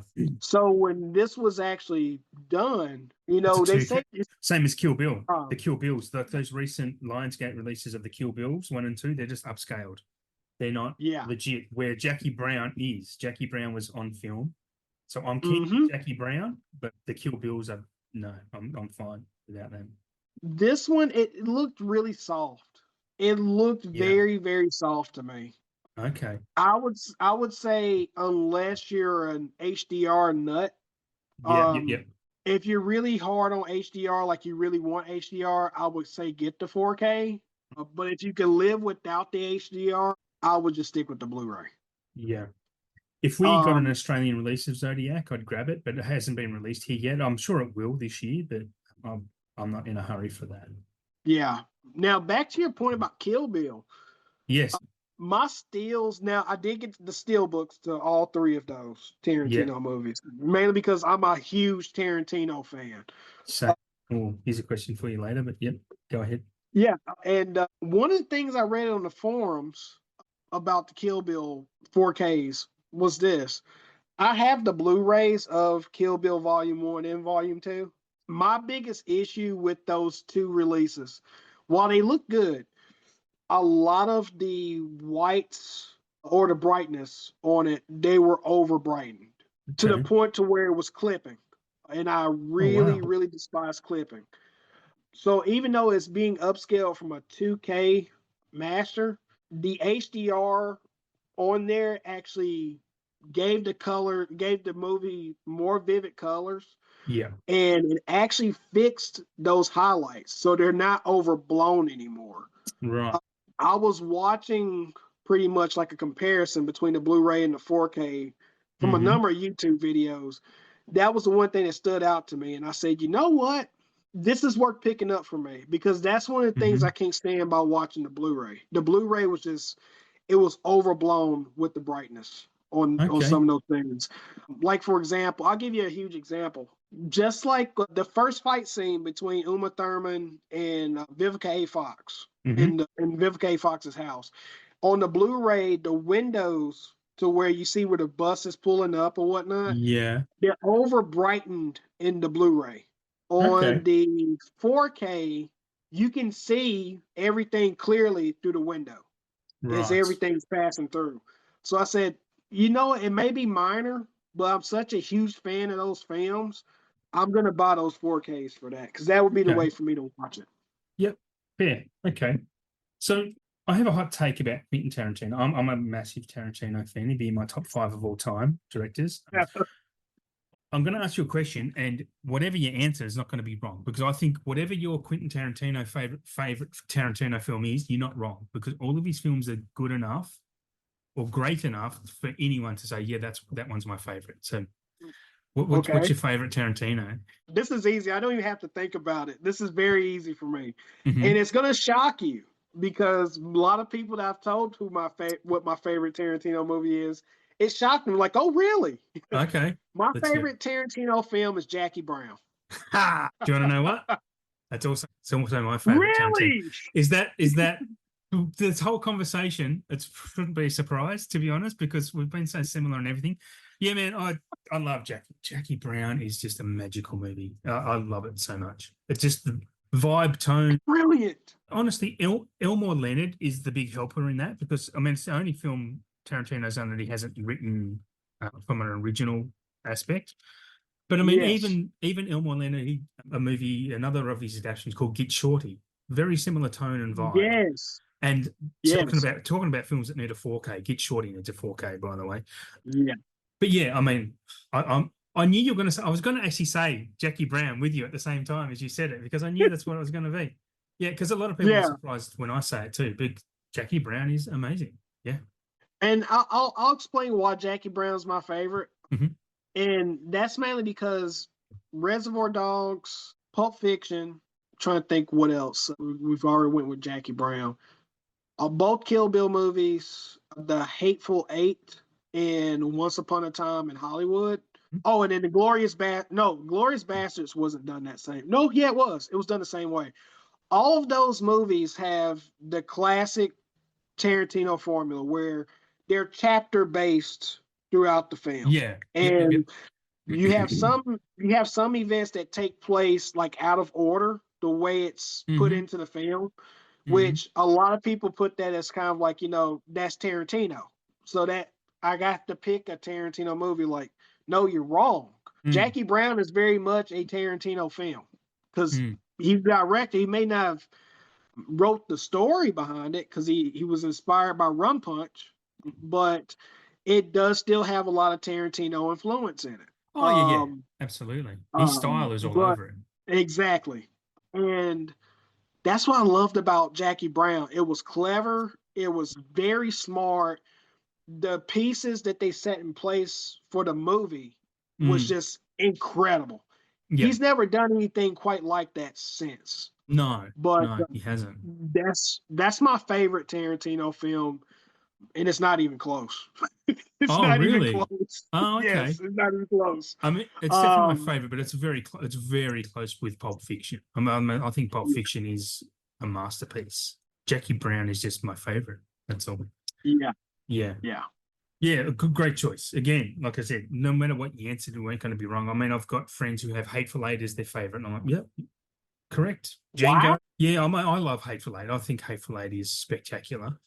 Oh, I love it as well too. I love Hateful Eight, and I love Django Unchained. Yeah, I love Django Unchained. I love both Kill Bill movies. I would probably say my second favorite in Tarantino's filmography is Kill Bill Volume 1, followed by Pulp Fiction. I love Pulp Fiction. I think Pulp Fiction is his magnum opus. I love Pulp Fiction. Yeah. And like you said before, that's his masterpiece, but my first two favorites are easily Jackie Brown and Kill Bill Volume 1. With Pulp Fiction coming third. Yeah, I mean, I've got my top 10, my list of his films here right in front of me, because on my letterbox made me bring them up. But I think he has two masterpieces. I think Once Upon a Time in Hollywood is a masterpiece as well. Yes. From a cinematic perspective and a storytelling perspective, it's just mind-blowing. Every time I watch that, it just creeps up my list higher and higher. But yeah, he's Kill Bill. I mean, Django is my second last favorite of his. I mean, I really, really like Django. I think it's amazing. But that's how this is what I mean about Tarantino. Like, all of his films are great. They're all great. And to say Death Proof is a clear 10th, but I love Death Proof. I think it's fantastic. I think it's a great film, especially when you know that it's a grindhouse and what the genre it's trying to hit. It's brilliant. Fun fact about Death Proof, I watched it last night. Did you really? Awesome. I did. Yeah, that's great. Had you seen it before? Yeah, I've seen it plenty of times. I've actually got Viavision's Grindhouse set because that set is the only way you can get Grindhouse as its full theatrical release. Like you have both movies with the trailers in between. That's the only way you could get that movie that way. And I sat through all 3 hours and watched both films with the trailers in between. You can't even get that anymore. So if you can get that, that's something I should own. The one that I have is the limited that has the lenticular cover on it. Here, I'll show you. Yeah, that one's out of stock now, but there's a standard one I could get. Yeah, yeah. Yep. Yeah. Yeah.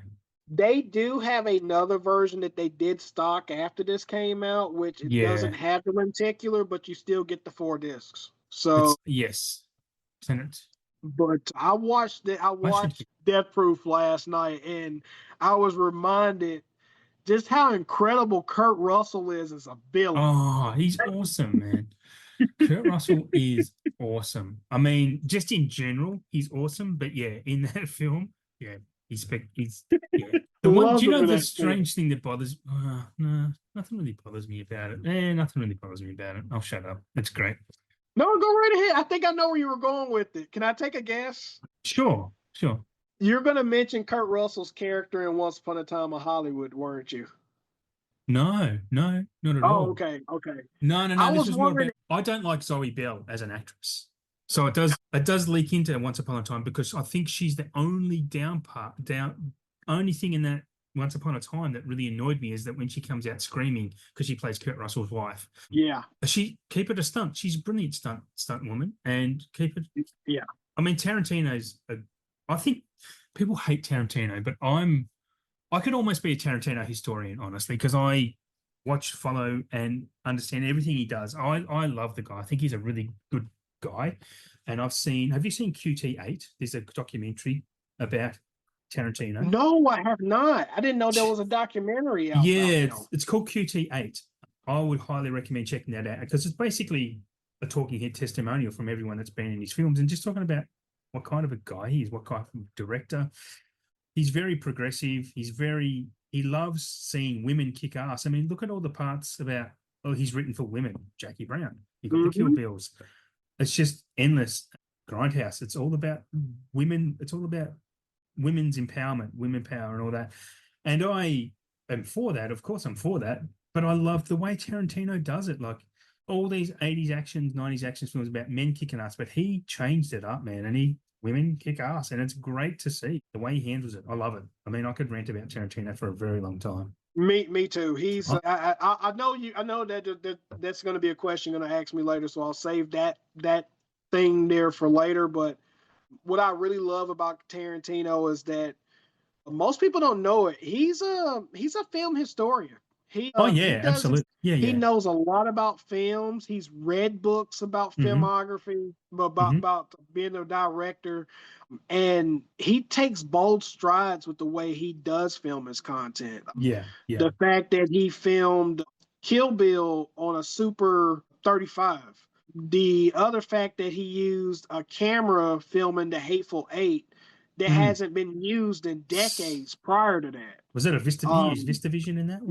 Yes, it was. Yes, it was. Same as The Brutalist, Brady Corbet. Yeah. Exactly. Yeah.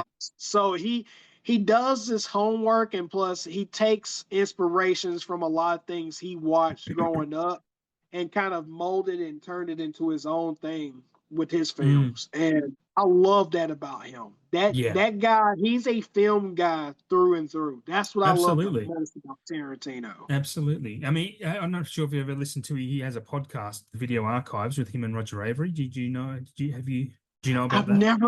I never knew about that until literally like a month ago. Okay. When I saw someone talking, I was like, he had a podcast? I didn't know this. Yeah. They ruined season 2. Like season 1 was all, they sit down, they watch films, 3 films, and they talk about them. Then they give their awards afterward about the 3 films they watched: best actress, actor, director, blah blah blah. But just him and Rogers too, like because they work together at the video store. They're to and fro, like they agree sometimes, they disagree, and then Roger's daughter comes in and gives her opinion, and she's really great. Gala has her own show now, and I really like listening to her show as well. She interviews Hollywood people about different things.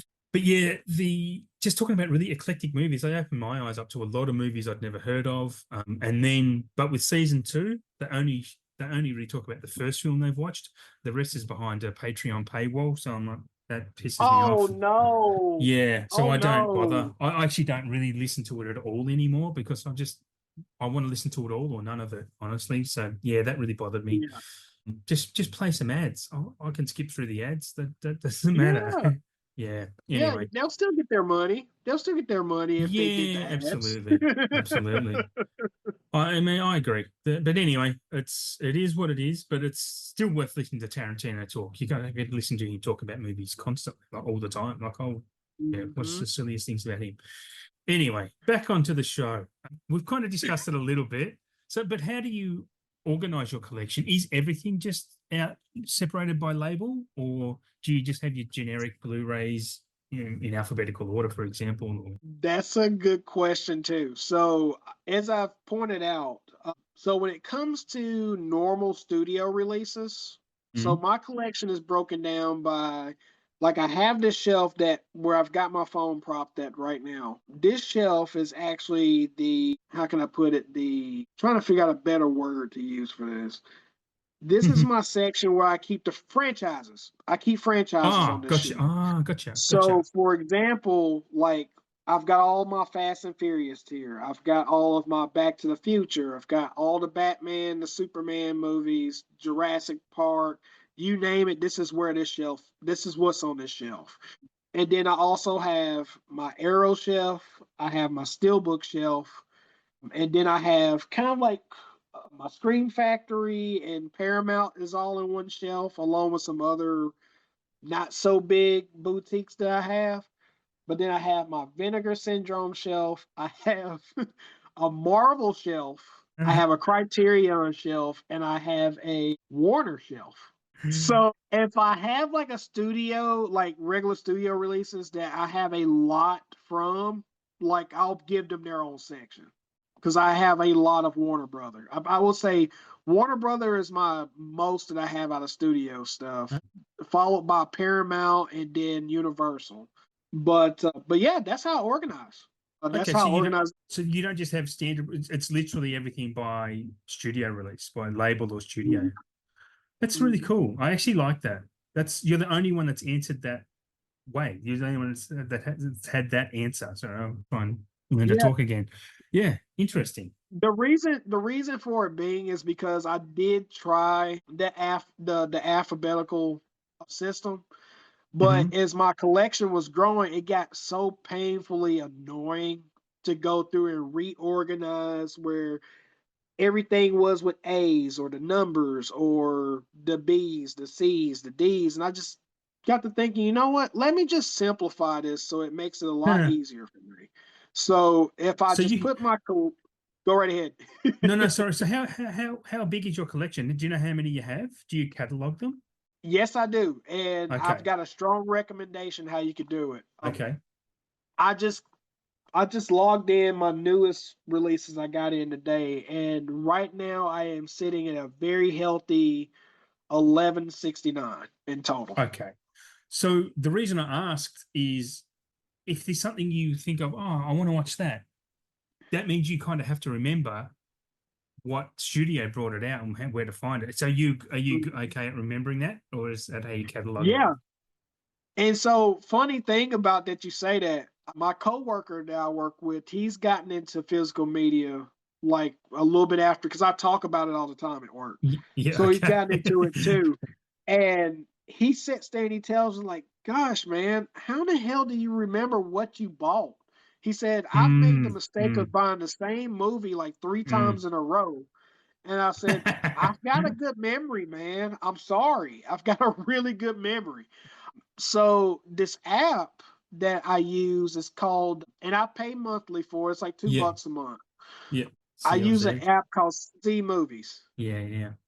Yeah, Yeah. and if it's something I've never seen in my collection, and I just want to just have a have a world at just picking a title, the app has this really cool feature that when you pull up your collection, you just shake your phone and it Mhm. it pulls up a movie for you. Like boom, go watch this movie.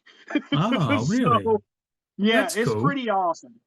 That's That very app good. also breaks down your collection by directors. It breaks it Yeah. down by what actors, what's the most films that an actor has been in your Hmm. collection. Like for Hmm. example, Samuel Jackson has appeared in more movies in my collection than any other actor.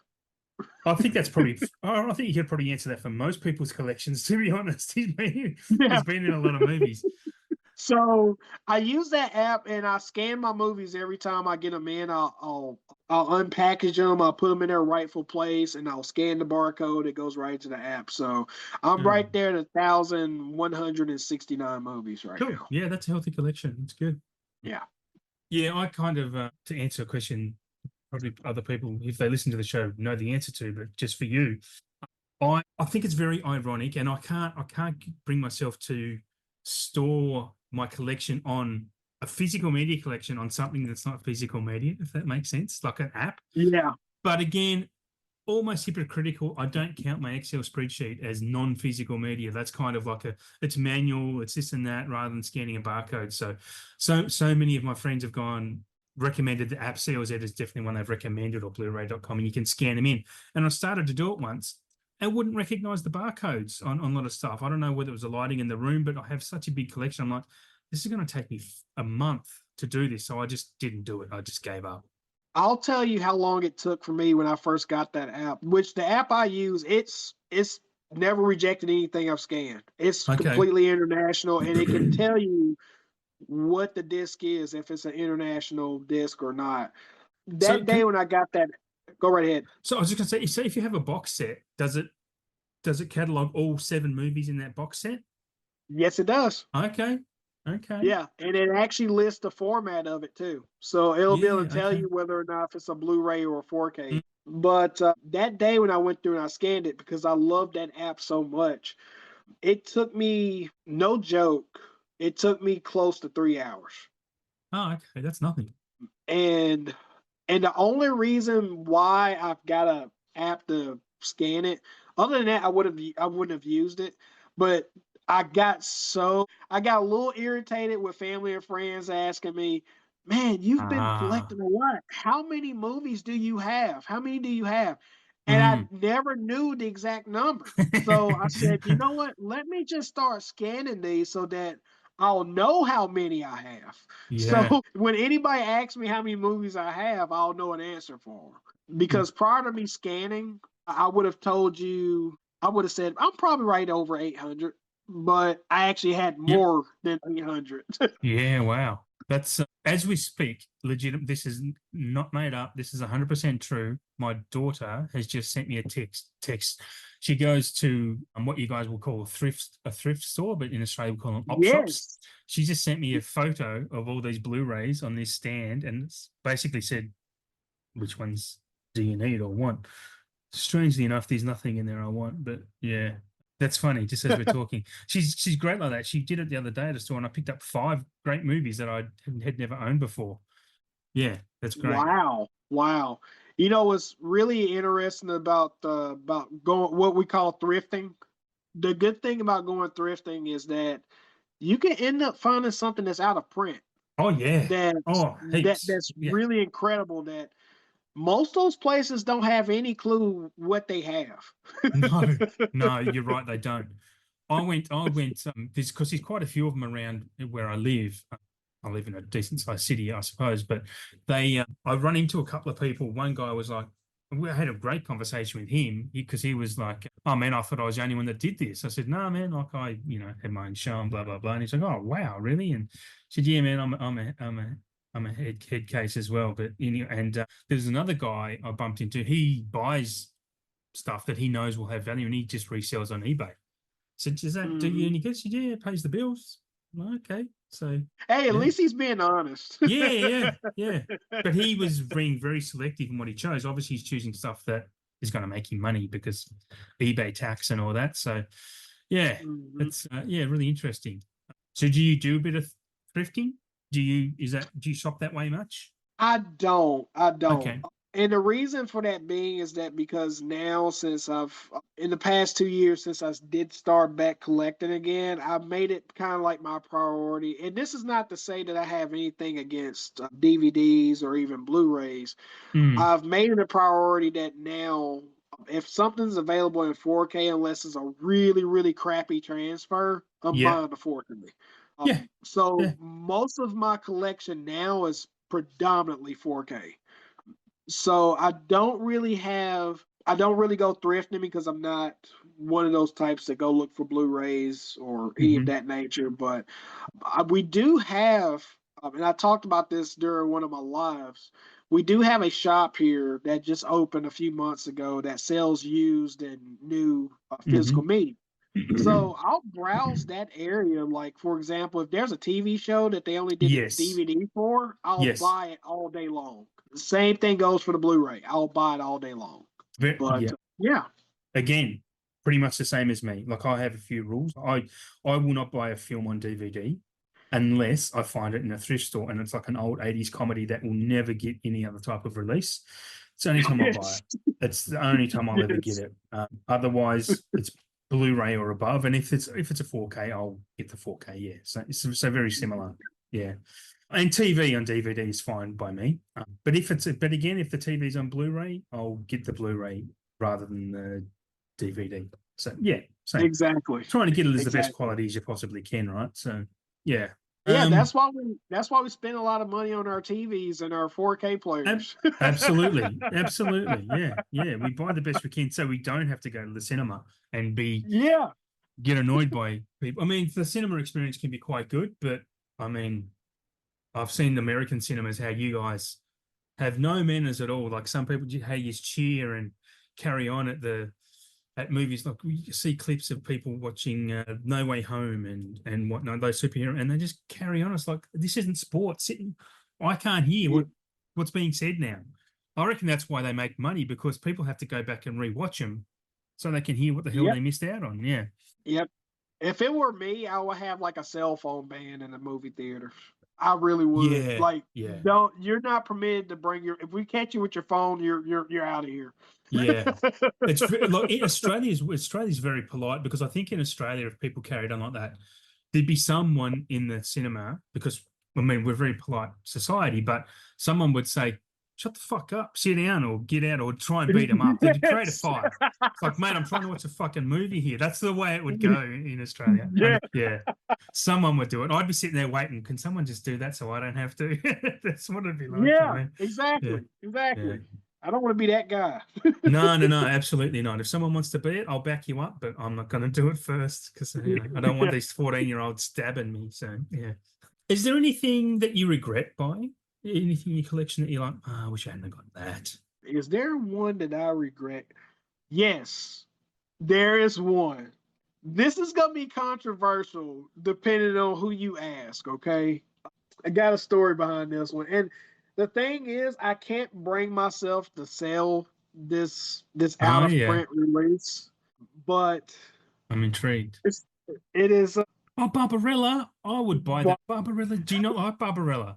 I know a little bit about it, but when I was watching it, because I fell into that whole FOMO stage at the time that came out, and there were Yeah, I wish I had so that. many YouTubers that were hyping that release beyond oblivion. So I said, you know what? I do. I said, you know what? I do like Jane Fonda.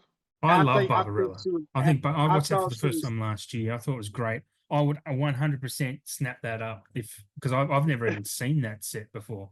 I sat there and I watched it. I said, what is this that I'm watching?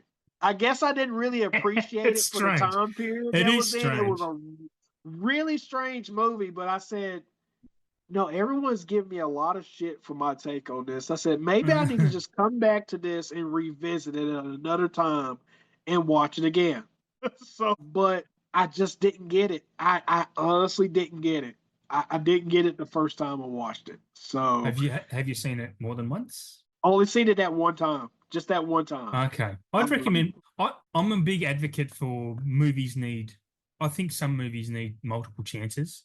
I mean, I've had movies that I'm not big on, then I watch them again and again, and I'm fall in love with them. Some of my all-time favorite movies have turned up that way. But I mean, I watched Barbarella once, and I was like, "This is great, this is great." And I didn't realize Jane Fonda was so damn hot. She was sexy as hell. yes, I know that's what she was known for, but yes. she was old when I got to know her. But no wonder she was a sex symbol. I didn't realize.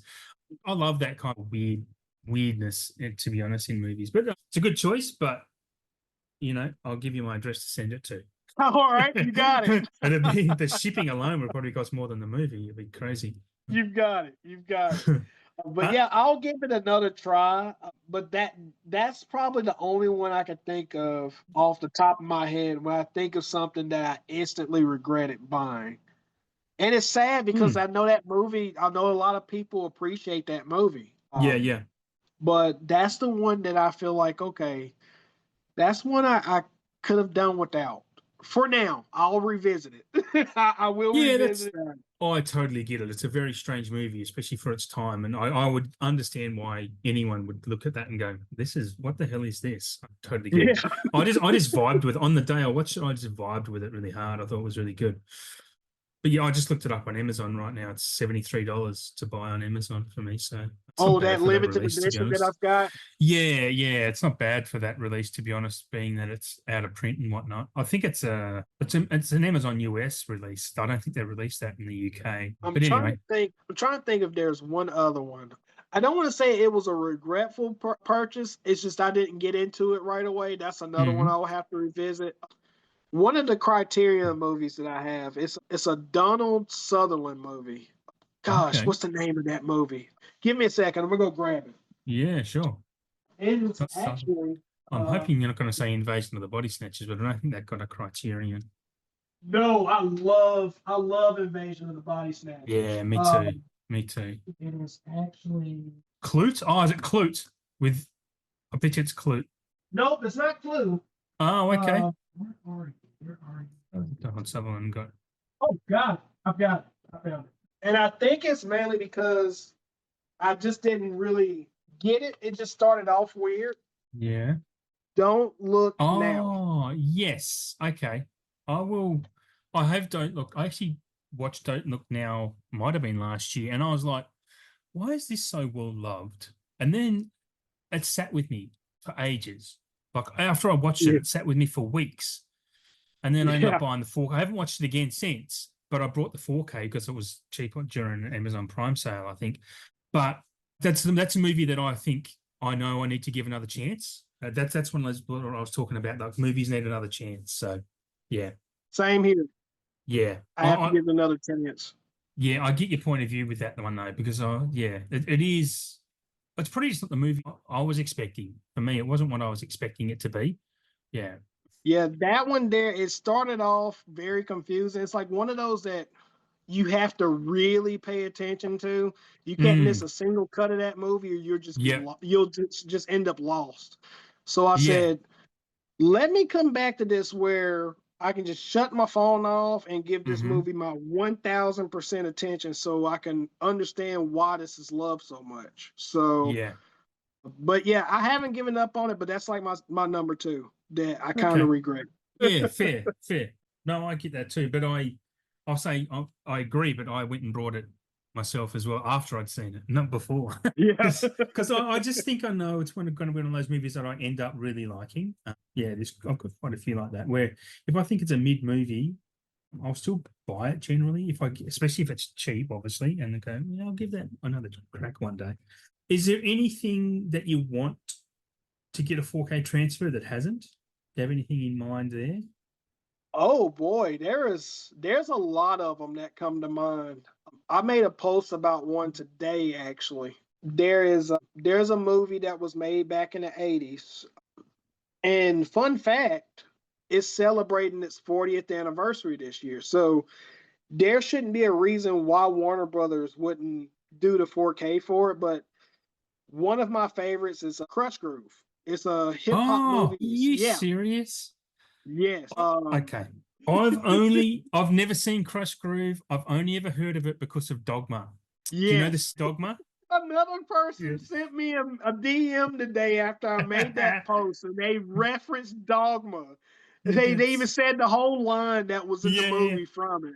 And Crush I said, what? Groove? You don't like Crush Groove? He said, no. He said, I was just reciting the line from Dogma. He Yeah. said, I've never seen Because it before, but yeah, that is a classic hip hop film, and it's got the Fat Boys in it. It's the Fat Boys' very first movie that they were in. A lot of people know the Fat Boys from Disorderly. A lot of oh people remember the movie Disorderlies. but it was Run DMC's first film debut. It basically tells the story of how Def Jam got started. Oh, right. Okay. Really, really great film.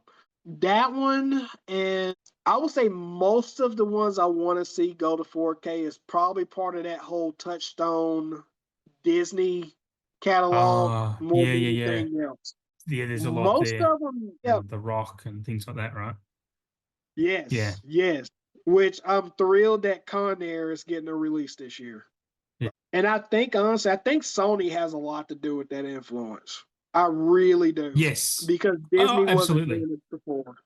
No, absolutely. There was a strong rumor that Disney actually had a whole bank of those type of movies already mastered in 4K. They had them remastered, and Mm-hmm. then they Disney don't give a shit about physical media, so they just treat it so badly, which is weird. Like Disney are in the business of making money more than any company on the planet, next to Apple. Oh, yeah. So why? I mean, even releasing any physical, it's going to make them some money.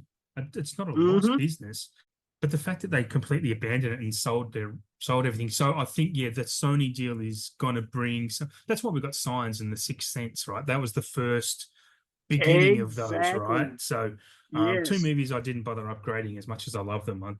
Again, I don't want to.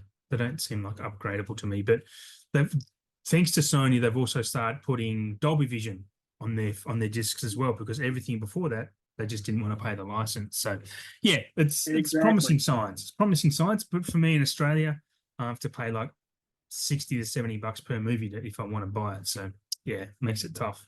Wow. Wow. Yeah. Con Air was one of them, which all the ones so far that I could think of is getting a release this year. Con Air, Yep. there's Fight Club, which Fight Mm, Club is getting a release this year. yes, Um, that'll be a what's must. what's another one? Is Also, getting one too.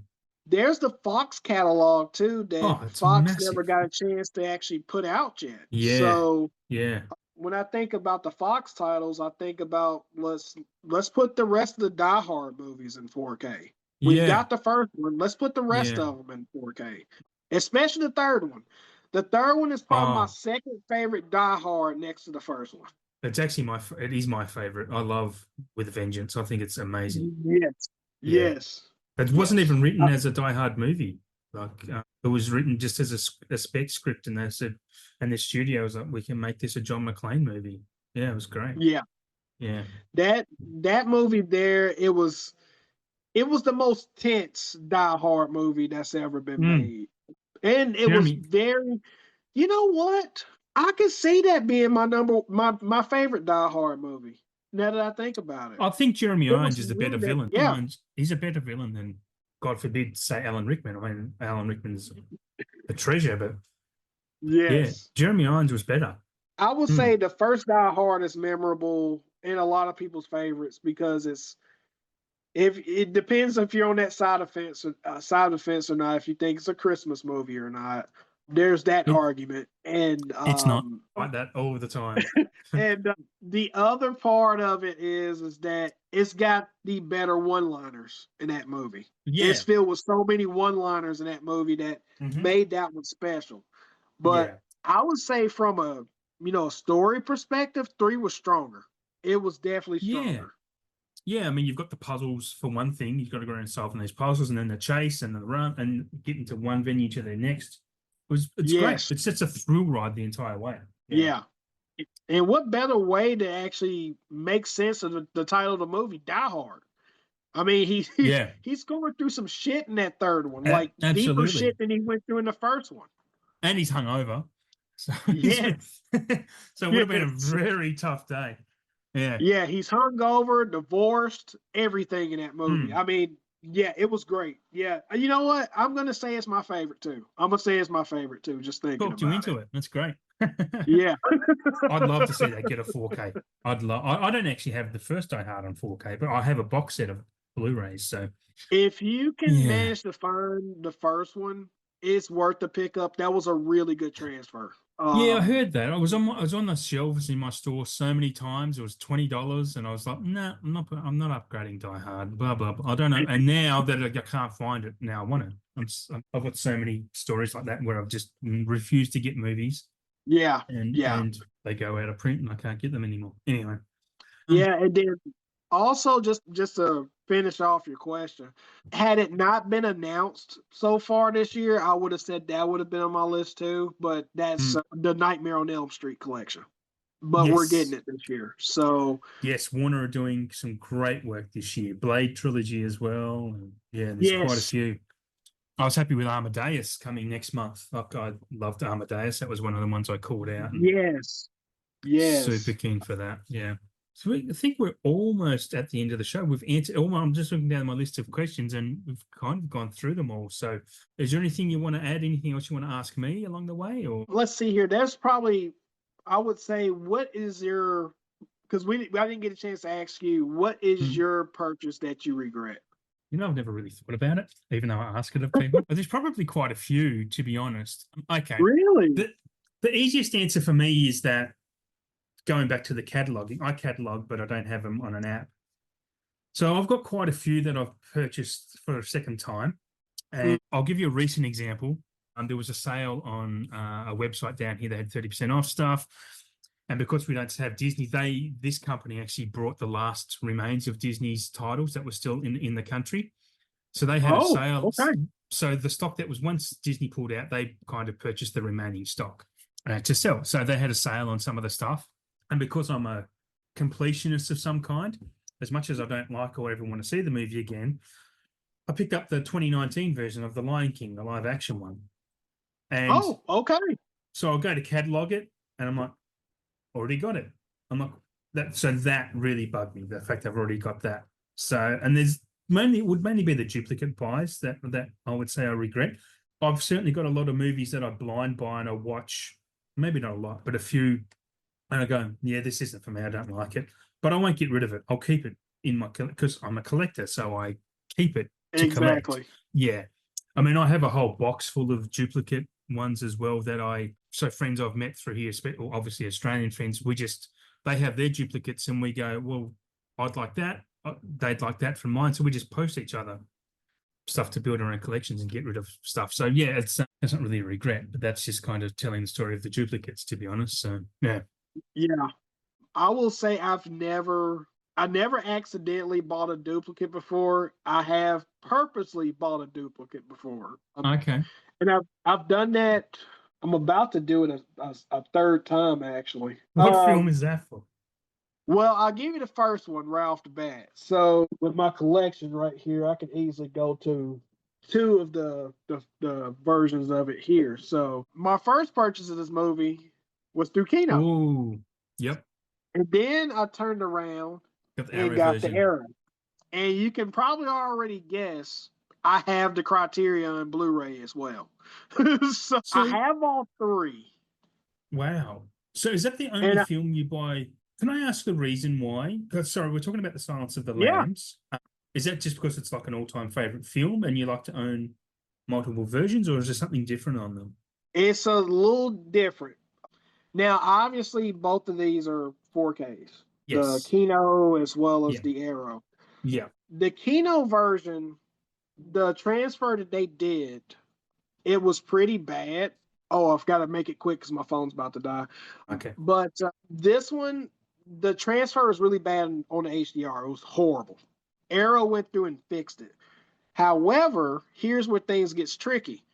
There are special features on that Criterion Blu-ray Yep. that's not on either one of these two versions. And there's a Right. special feature on this one that's not on either the Arrow or the Criterion. Oh, So interesting. that's my reason for triple dipping. Yeah. Yeah. Now I would have never done it. I would have never done it. But I said, well, I already have that Silence of the Lambs. I might as well get this one. Fair enough. I need to pick myself up that Arrow one too, to be honest, at some point. Yeah, because I have a Blu-ray of it, and the Blu-ray is horrendous. It's not a good transfer at all. It's really bad. You will actually. love that.